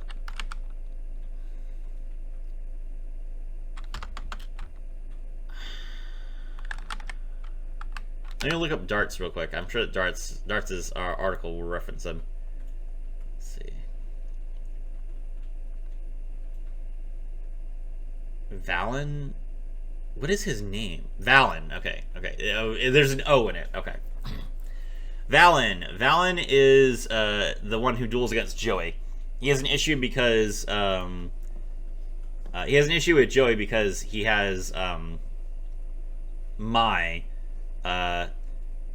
He likes Mai, and Mai likes Joey. Mai is part of the enemy team, by the way. In the English dub, he has a Cockney accent, which, if you've never heard Cockney before, Cockney is like, I don't want to be rude, it's like underclass English, and that sounds very similar to Australian to people who aren't from England. So a lot of people thought that Valen was Australian, when he's actually like meant to be like a criminal English person, basically. He went to jail. I believe he was framed for a crime by Darts. Let's see.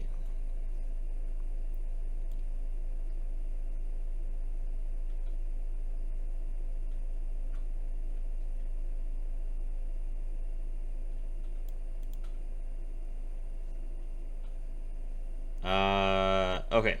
Yeah, alright, there are a bunch of people... Okay, so there are a bunch of people beaten.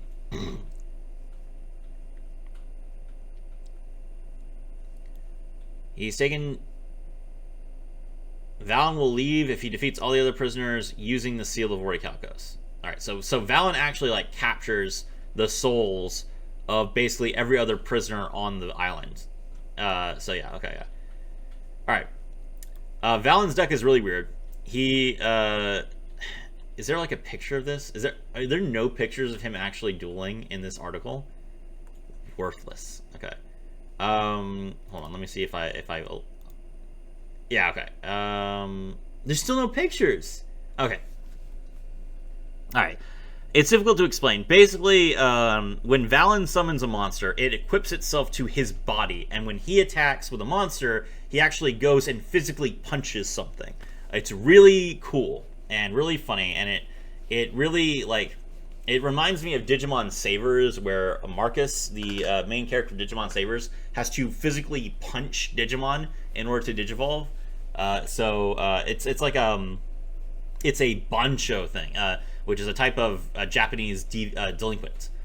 So like he's basically a bancho. Very unique and interesting idea on Dueling. But all of his monsters have not been printed. So let's look at all these.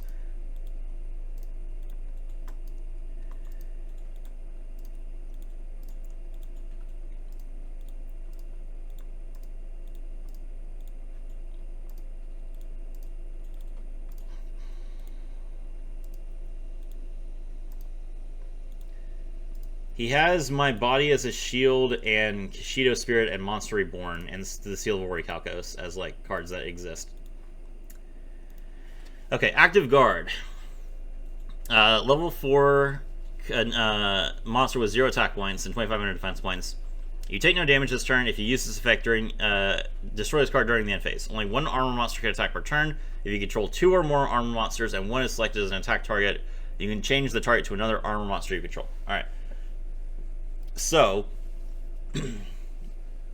when you equip armor, only one of your cards can attack, and it's going to be one of your fists that has actual attack points. Then your actual other armor cards, you can use their effects, but every time that you use one of your armor cards, it gets destroyed. Okay. Advanced Shield.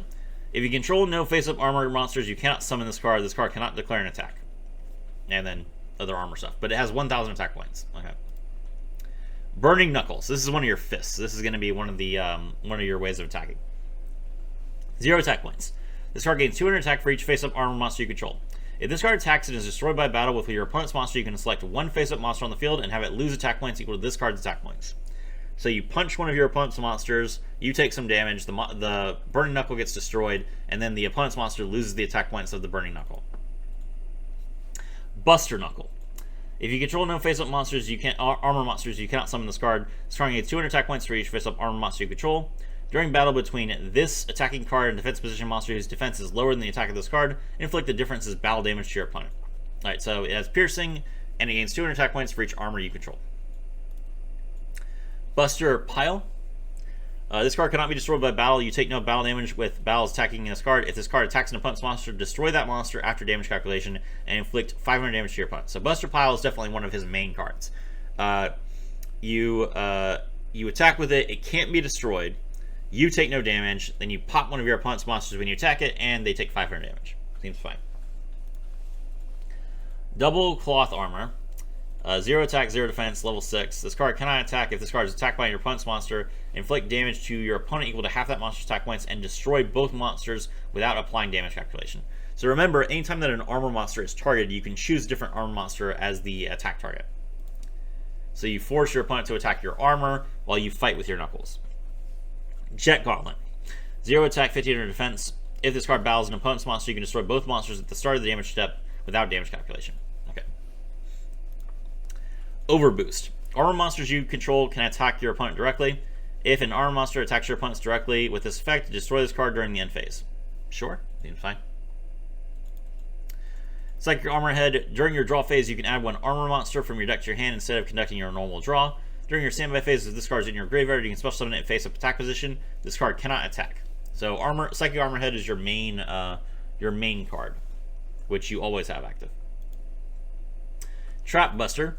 Negate the effects of your opponent's trap card that targets one armor monster you control or would destroy 2 or more monsters on the field.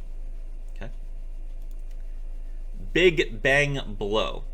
If this card is destroyed by battle and sent to the graveyard while you control 2 or more monsters, inflict damage to your opponent to each player equal to the total attack of each monster they control. So since all the armor monsters have 0 attack points, this card hurts your opponent for a lot, and then after that, destroy all monsters on the field. So it clears the board, and your opponent takes a bunch of damage. Black Hole Shield. When another face-up armor monster you control is selected as an attack target, you contribute this card. If you do, that monster cannot be destroyed by battle. You take no battle damage from battles involving that monster. Okay.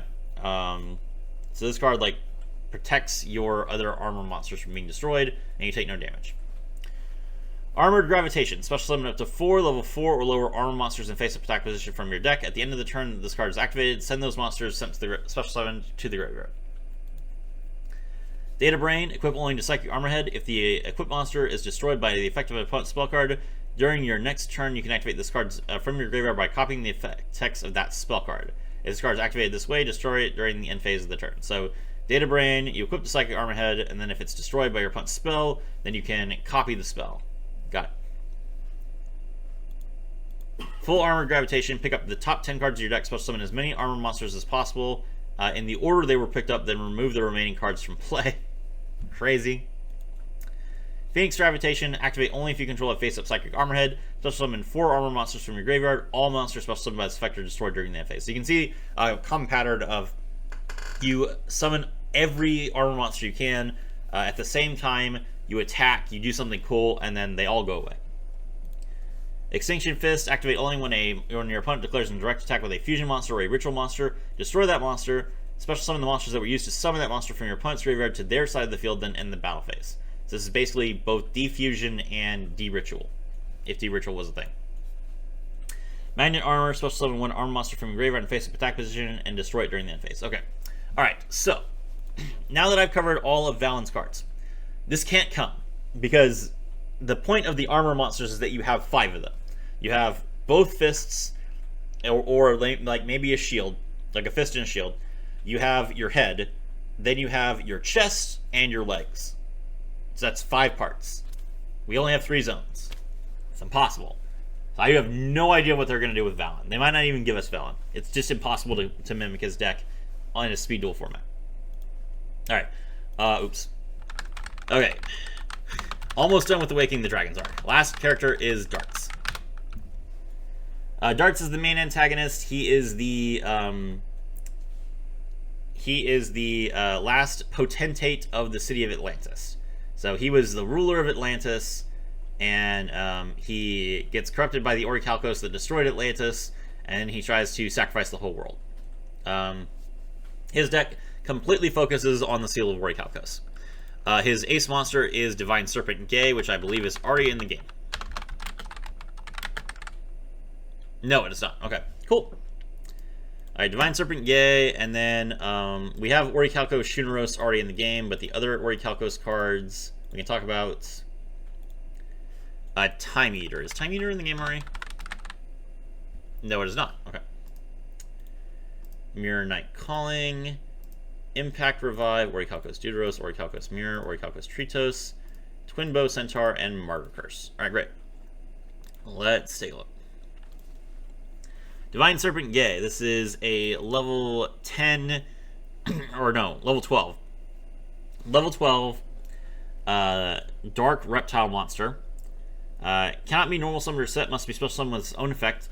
If a monster your opponent controls is destroyed by an opponent's attack or card effect, you can pay half your life points. Special summon this card from your hand.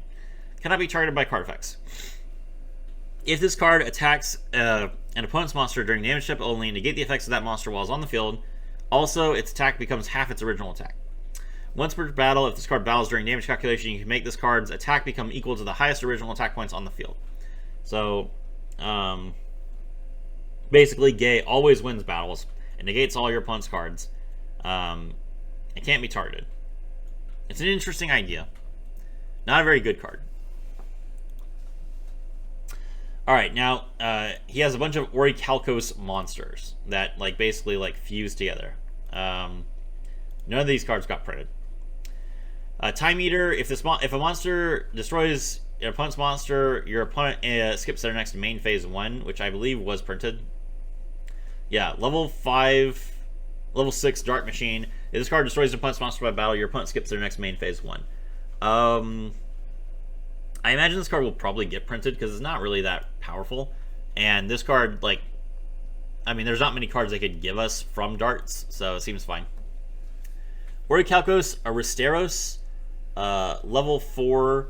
This card cannot be normal summoned or set. This card cannot be special summoned except with Orichalcos Shuneros. This card cannot be destroyed while you control Orichalcos Shuneros.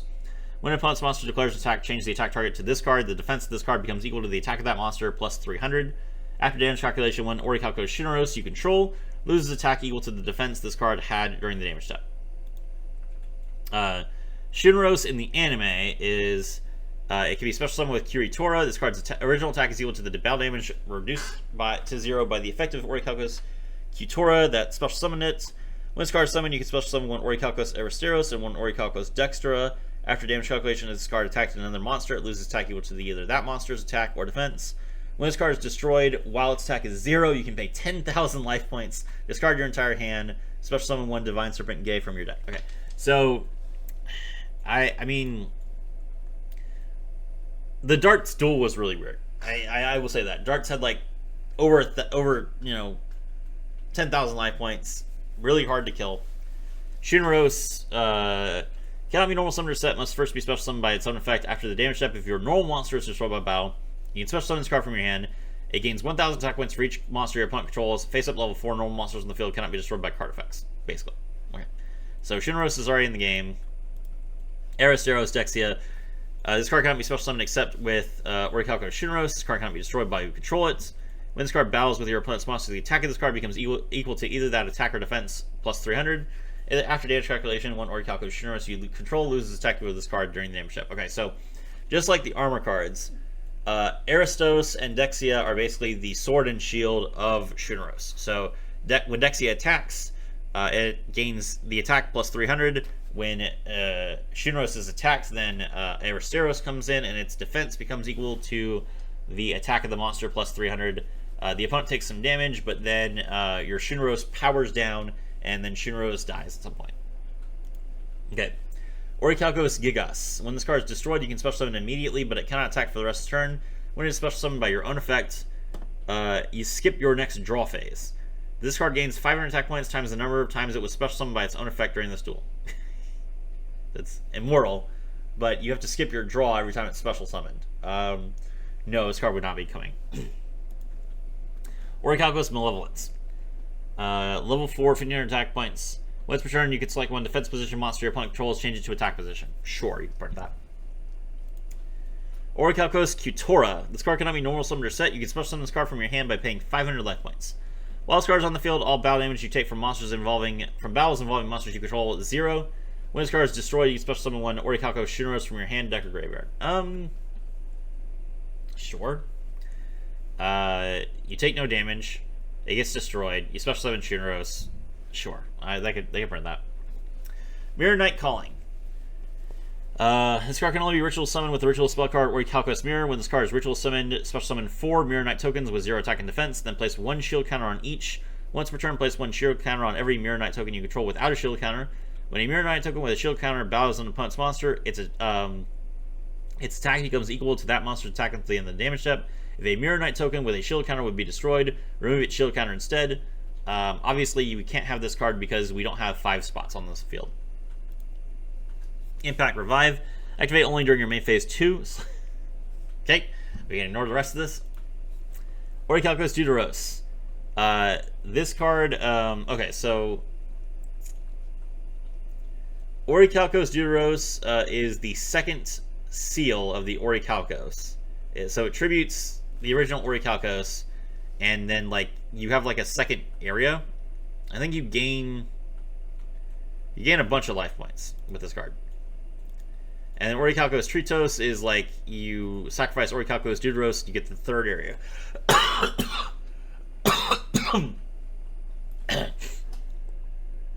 I don't know how the card was used. I don't remember. This duel was a long time ago.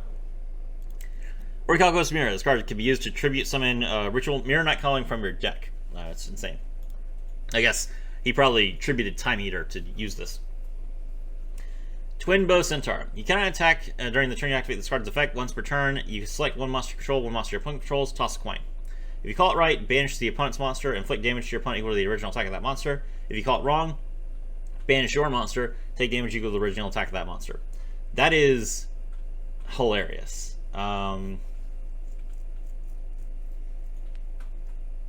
Yeah, I don't see a reason why you couldn't print this card. Seems fine. You banish one card or the other, and then based on a coin toss, and you can't attack. Sure, why not? Martyr Curse. When a monster you control is destroyed, force one of your opponent's monsters one of your opponent's monsters to battle. At this time, your opponent can activate their monster effects. No.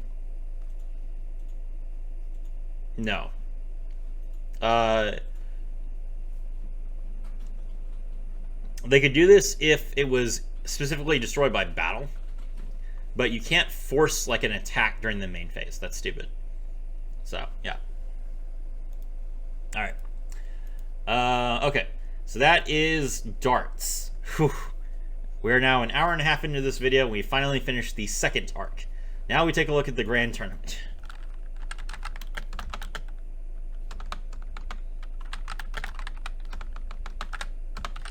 Grand Championship. Alright.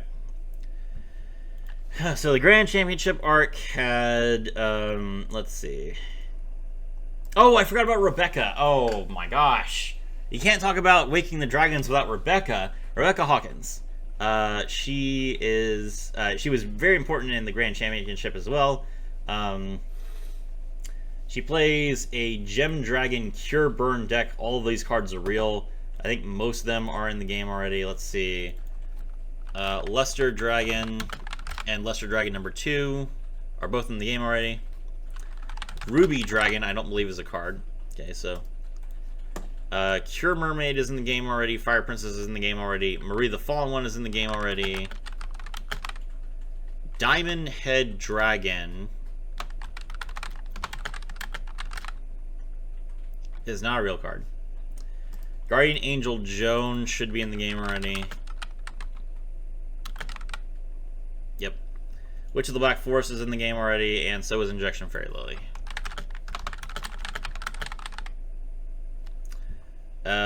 Adamantine Sword Revival, I believe, is part of Diamond Head Dragon, so that's not real. Stamping Destruction. Is Stamping Destruction in Duel Links? Yes, it is. Dragon's Gunfire is not a real card. Ring of Magnetism is in the game already. The Shallow Grave is in the game already. We're never getting Graceful Charity. We're never getting Scapegoat. Token Thanksgiving, I believe, is already here. Yes, it is. Polymerization is already in the game. Silent Doom is already in the game. Tribute to the Doomed is already in the game. Dragon's Rage is already in the game. Gravity Bind is not in the game. We could get Gravity Bind since we already have Level Limit Area B, so that's perfectly fine. Rope of Life is already in the game, and we're not getting Imperial Order. Okay, so let's see. Pull up Gravity Bind real quick, and we have Dragon's Gunfire. Did she have anything different in... No. She had Mirror Force in Season 4, but we already have Mirror Force. In Season 1, Sangin, Skullangel, Electric Snake, Shadow Ghoul, Judgment Blaster. These cards are all already in the game, right? Yep. Ruby Dragon, basically the same thing as Luster Dragon, except it has 16 attack points and 13 defense points, so you could definitely print this card and be fine. Diamond Head Dragon. This card can only be normal summoned or special summoned with Adamantine Sword Revival. This card's attack becomes equal to the attack of the tributed dragon monster plus 1,000. You could definitely print this. It'd be fine. Adamantine Sword Revival. Activate only when a dragon monster is special summoned from the graveyard. Tribute it to special summon one Diamond Head Dragon from your deck in face-up attack position under the control of the controller of the special summoned dragon monster. So you can either tribute one of your opponent's dragon monsters to give them a beater that does nothing, or if one of your monsters is revived, then you can be like, okay, well now I'm going to upgrade it. Seems perfectly fine. Dragon's Gunfire. Oh, this is basically just... that's what this card's called? I didn't know this card was called Dragon's Gunfire. Okay. Do we have Dragon's Gunfire already in the game? Yes, we do. Cool. And then Gravity Bind is level 4 and higher monsters cannot attack. They can print this. Okay. So that's Rebecca. Alright, we have Siegfried. I don't think they're going to give us, like, Ethan Sharp, Abe the Monkey Man. They probably will give us Vivian and Leon. But all these other, like, random people that dueled against each other and other people aren't really that important.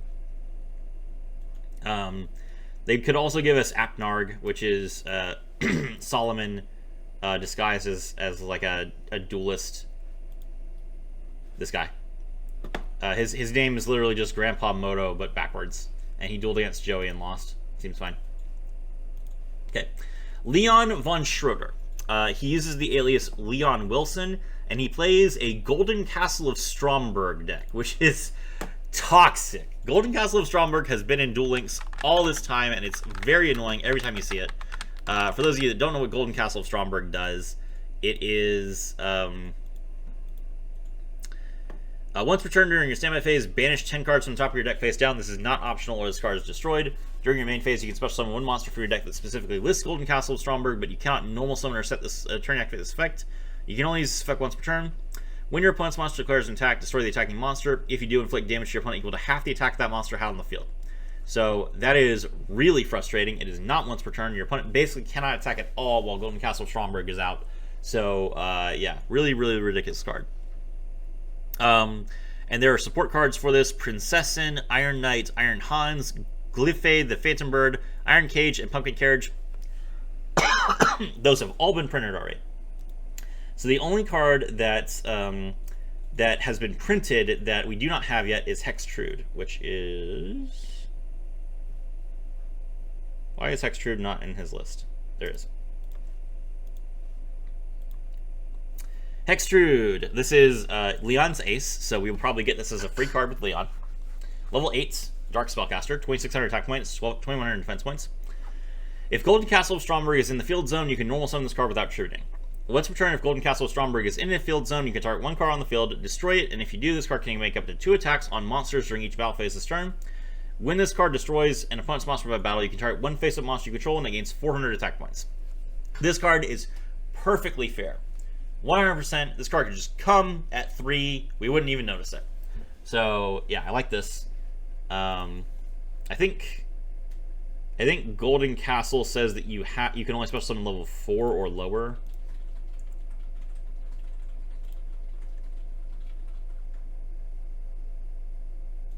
No, it's any monster that specifically lists Golden Castle Stronger. So you can special summon Hextrude from your deck.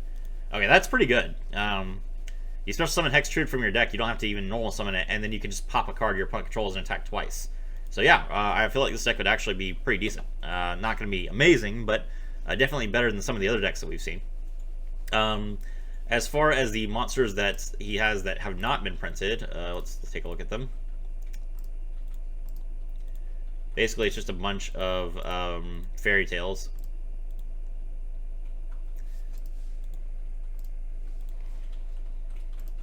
He has Negate Attack. Negate Attack is not going to get printed.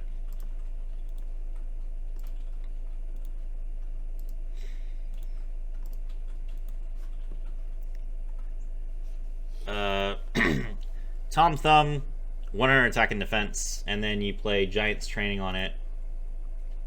Tribute one Tom Thumb that you control that has been face up on the field for at least one turn. Special summon one Globerman from your hand, deck, or graveyard. Okay. So you normal summon Tom Thumb, you tribute it, you special summon Globerman. Globerman, level 8, 2,600 attack points, 2,000 defense points. This card cannot be normal summoned or set. This card can only be special summoned with Giant's Training. No other effect. Sure, we could have this. Little Red Riding Hood. Level 3, when this card is destroyed by a battle and sent to graveyard, you can special summon one level 4 or lower warrior type monster from your deck. There's no reason to print this card because we already have a monster that does this. I don't remember what her name is, but we do already have an effect like this. 7 Kids Goat. When this card is summoned, you can destroy one face-up beast monster your opponent controls and inflict damage to your opponent equal to the attack of the destroyed monster. That's weird. This card could come, but I don't see any reason why it would. Thorn Princess.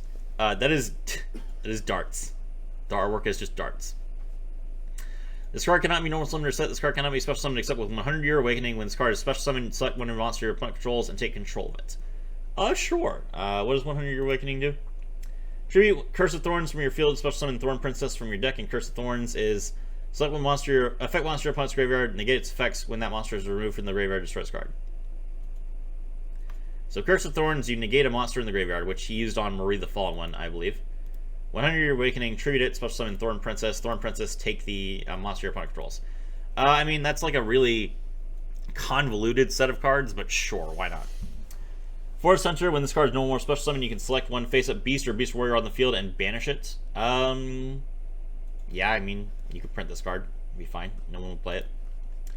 Forest Wolf, if this card destroys a monster by battle, equip that monster to this card. When this card is destroyed, special summon all monsters equipped by this card to the by this effect to their owner sides of the field.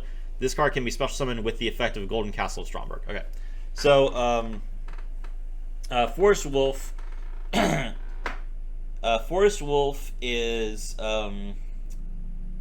basically it prevents your opponent's monsters from being sent to the graveyard because it just equips them. It doesn't get any benefit from equipping them other than the monster is not in the graveyard. But then when this card is destroyed, your opponent just gets all the maul back. Basically, the wolf swallows the monster's whole, and then when it's destroyed, the monsters come back out, which is a reference to Little Red Riding Hood. Gold Moon Coin is a real card, and I don't think that it's in Duel Links.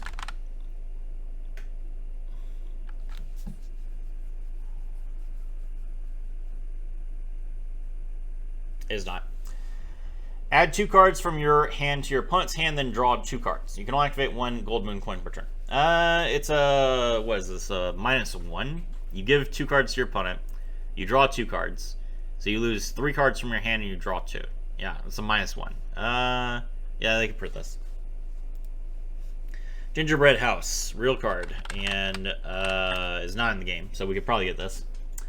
During your opponent's standby phase, you can have as many monsters they control as possible, gain 600 attack points, then destroy as many monsters they control with 2,500 or more attack points. If you do, gain life points equal to the number of monsters destroyed by 500. Cool. Seems fine. So if your opponent has like a 3,000 attack monster, you activate Gingerbread House. During their standby phase, the monster dies, you gain 500 attack points. 500 life points. It's a perfectly reasonable effect. Spinning Wheel Spindle, destroy 1 monster your opponent controls. The destroyed monster is special summoned from the graveyard in face-up attack position after 3 turns. Yeah, that's perfectly fine. Just basically Fisher. So yeah, this card gets C-play. Glass Slippers is a Cinderella card, so I'm sure this card is already in Duel Links.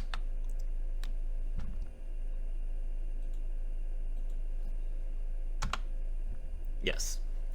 Glass Slipper is already here. And then lastly, Water of Life is a real card. I've never heard of this card. Okay.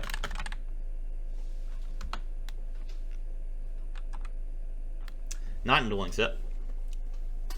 If you control no monsters, target 1 monster in your graveyard, special summon that target in attack position. Also, for the first turn after this card resolves, you can activate monster effects except the effect of that monster on the field. That's an interesting idea. This card's actually good. Sure, this card could come. Why not? All right, that's Leon. And then lastly, we have Siegfried, who is the big boss of the anime. He is Leon's older brother, and he's trying to take over, he's trying to destroy Kaiba's company so that he can be, like, his company can outcompete it, basically. And his deck is a Valkyrie deck. And Valkyries are an actual archetype in the game. Finally, they got printed after ages. We have most of them. We have Brunhilde, Sigrun, Sesta, Erda, Zvaita, Drita, Element Valkyrie, Valkyrie Virta, Valkyrie of the Nordic Ascendants, Final Light, Valkyrie's Embrace, Apple of Enlightenment, Loga's Flame, Fortune Chariot, and Valkyrie Chariot, and Valkyrie Funta, and Pegasus Wing. Okay, so the only cards that we are missing, we do not have Valkyrie Ersta, which is if this card is special summoned by a card effect, you can add Mischief of the Time Goddess to your hand. And if you control a Valkyrie other than Valkyrie Ersta, as a quick effect, you can banish 1 monster from your opponent's graveyard. This card gets attacked, becomes equal to that monster's original attack until the end of the turn. Okay, so the reason why this card has not been printed is because it references Mischief of the Time Goddess. That card could absolutely come to the game. Then we have Ride of the Valkyries, Mischief of the Time Goddess, and the 3 Goddess cards. All right, so let's talk about this.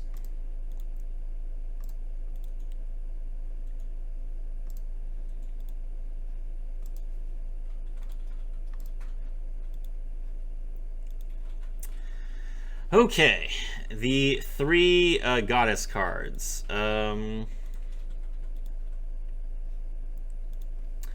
Goddess Verdende's Guidance. Continuous spell card. When this card is activated, if all monsters you control are Valkyrie monsters, minimum 1, you can add 1 Goddess Erd's Verdict from your deck to your hand. And then Goddess Erd's Verdict. Oh wait, hold on. I guess Goddess Skuld's Oracle is the first one. Yes. Goddess Skuld's Oracle. When this card is activated, if all monsters you control are Valkyries, you can add 1 Goddess Verdende's Guidance from your deck to your hand. Goddess Verdende's Guidance adds Goddess Erd's Verdict.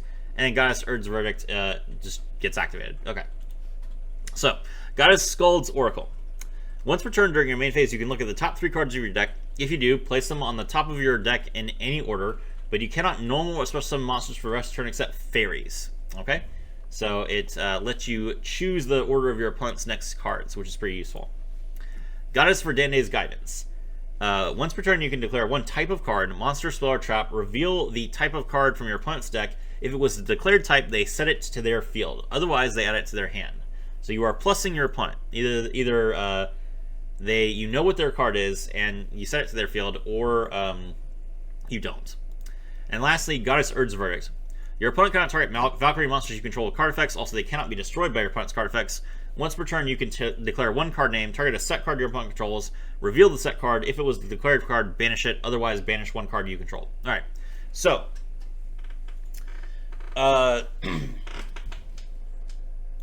these sets of cards, these are 3 cards that Siegfried used to basically control his opponent's decks and banish all their cards. It's really useful, and it really gave him a huge edge against Joey Wheeler.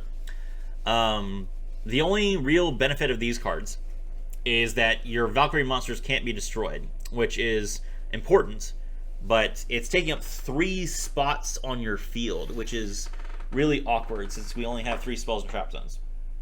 So, originally, I thought that these cards, originally when like Duel Links first started, I think, when were these cards printed? 2019, yeah. Yeah, these cards were not printed originally. So originally when Duel Links came out, and I thought that Siegfried was going to be added to the original world, I thought that they could just make this a skill where at the start of your opponent's turn, or at the start of your turn, you could just banish the top card of your opponent's deck. That would be perfectly serviceable as a skill. Wouldn't be that big of a deal.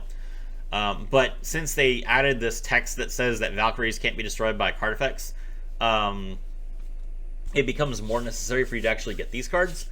But if you activate all 3 of them, you don't have any space for anything else. And you kind of need to be able to play Ride of the Valkyries and Mischief with the Time Goddess. So I don't really know what they're going to do about this. I think that maybe they'll just make Goddess Urd's Verdict a searchable card. And just say, like, maybe it's like, maybe the skill is, at the start of the turn, maybe it's just at the start of the game, set a Goddess Urd's Verdict from outside of your deck, and you cannot activate you can activate this, or no. Start of the game, play Goddess Urd's Verdict from outside your deck. You cannot activate it. So you get the benefit of it being face up. Then, start of your turn, banish the top card of your opponent's deck. That could be the way that could be how they handle that skill. But I don't think they'll give us these cards. It doesn't make sense in a 3-card format. Okay. Siegfried's other cards, let's see. Enchanted Sword, Nothung, Magical Alms, Rainbow Bridge, Bifrost, Nibelung's Ring, Swan Maiden, Nibelung's Treasure, Fricka's Mediation, and Wotan's Judgment. Okay. Enchanted Sword, Nothung. The equipped monster gains 400 attack points. When you equip this card, destroy and remove from play all face-up dragon monsters your opponent controls. If this card battles a dragon monster, destroy that monster at the damage set without applying damage calculation. This card could get printed. There would be no real issue with this. We see dragons all the time, so some people would actually play it. Magical Alms. When you activate this card, gain 1,000 life points during each player's turn. Oh, no, not this card. No, this card's stupid. That card's not going to get printed. Rainbow Bridge, Bifrost. Select one face-up Valkyrie monster you control. It gains 500 attack points for each remove from play monster until the end of the end phase. So, yeah, this is fine. This card would not see play if it got printed, just because it's just a buff card, and you only have 4 cards in your hand, so you wouldn't want this card in your hand. So this is a fine card to print. Nibelung's Ring and Nibelung's Treasure. Activated Nibelung's Ring from your deck on your opponent's side of the field, equipping it to a monster you control. Then draw 5 cards. And the equipped monster cannot attack, be tributed, change its battle position, or activate its effects. During the equipped monster's controller's draw phase, its controller draws 2 cards instead of their normal 1. If a monster card is drawn this way, they must discard one of those monsters. So Nibelung's Ring, basically, Siegfried made sure that you would always draw a monster with his 3 goddesses, and then the Nibelung's Ring would discard that card.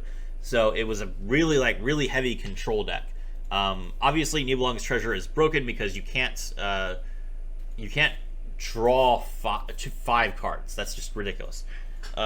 So the Nibelung's Ring is an interesting idea, but the main problem is you need space on your field. So you would not play this card if you had to equip it from your side of the field, which is why Nibelung's Treasure equipped it to your opponent's side of the field. So I don't think either of these cards are going to be printed. I don't know how they would work in a Speed Duel format. Swan Maiden, special summon a Valkyrie from your hand. Sure, this card could get printed, it'd be just fine. Frigga's Mediation, banish Wotan's Judgment from your graveyard. You take no damage this turn. I doubt they'll print this. Wotan's Judgment is a counter trap card. Activate only when a monster is selected as an attack target. Switch to the top card of your deck with a spell card in your hand. Shuffle your deck to negate the attack and end the battle phase. They have not given us a negate attack yet, so they will not give us this card. Okay, no more stalling. Let's get to the real stuff. Ride of the Valkyries. Walküren Ritt. This is, of course, a big German play. It is very famous. And this is... And when this card is activated in the original Japanese, the theme Ride of the Valkyries plays in the actual anime. They cut that from English because the Germans were more likely to get mad at us, I guess. Special summon any number of Valkyrie monsters with different names from your hand. If you special summon 3 or more monsters with this effect, you take no battle damage until the end of the next turn. During the end phase of the turn you activate this card, shuffle all monsters you control into the deck. You can banish this card from your graveyard, add 1 Mischief of the Time Goddess from your deck to your hand. You can only use this effect once per turn. So you special summon 3 Valkyries, you banish it. You add Mischief of the Time Goddess from your deck to your hand. What does Mischief of the Time Goddess do? Neither player can activate cards or effects in response to this card's activation. Cannot be activated as a chain link 2 or higher. At the end of your battle phase, if all monsters you control are Valkyrie monsters, at least 1, send this card to the graveyard. Also, immediately after this effect resolves, skip to the start of the battle phase of your next turn. So, this card lets you basically get 2 battle phases, and also it lets you skip the negative consequences of Ride of the Valkyries. Your monsters stay on the field. This card can't be, like, none player can negate this card, so this card just, resolves. So basically, and since Ride of the Valkyries searches this card, basically you just get 3 Valkyries out, you blow up your opponent's field, you attack them twice, and if you don't win the game, then you're in real trouble. But usually you will win the game. So these 2 cards are insane. The Valkyrie monsters all have effects when they're special summoned. They're all really high levels, so you need Valkyries, Ride of the Valkyries, to actually play the deck. But it's really funny and really cool, and I'm really looking forward to it. I really like Siegfried von Schreiber. He's one of my favorite characters. I've requested him in basically every survey that we've ever had, so it's really exciting to see him actually get added. Lastly, there's Vivian Wong. She dueled against Yugi, and she had a crush on him. She played like a fighting deck. These cards are all boring. The only monster that is relevant is Dragon Lady. Level 7, Light Warrior. This card cannot be normal summoned or set. This card can only be special summoned with Luminous Clouds. I don't know what their fascination was with special summoning monsters. Tribute 1 Master Kyonchi and 1 Kung Fu Nian Yan. Special summon 1 Dragon Lady from your hand deck. Okay. Once per turn, you can select 1 spell or trap on the field and destroy it. This card cannot declare an attack the turn you activate this effect. This card is awful. So yeah, you could actually add this card. Okay. There you go. That is the 3 new arcs that are being added to the world. September is going to be huge. Don't know what the deck box is going to be, but I'm excited. My name is Serafi, and I was thrilled to have all of you with me.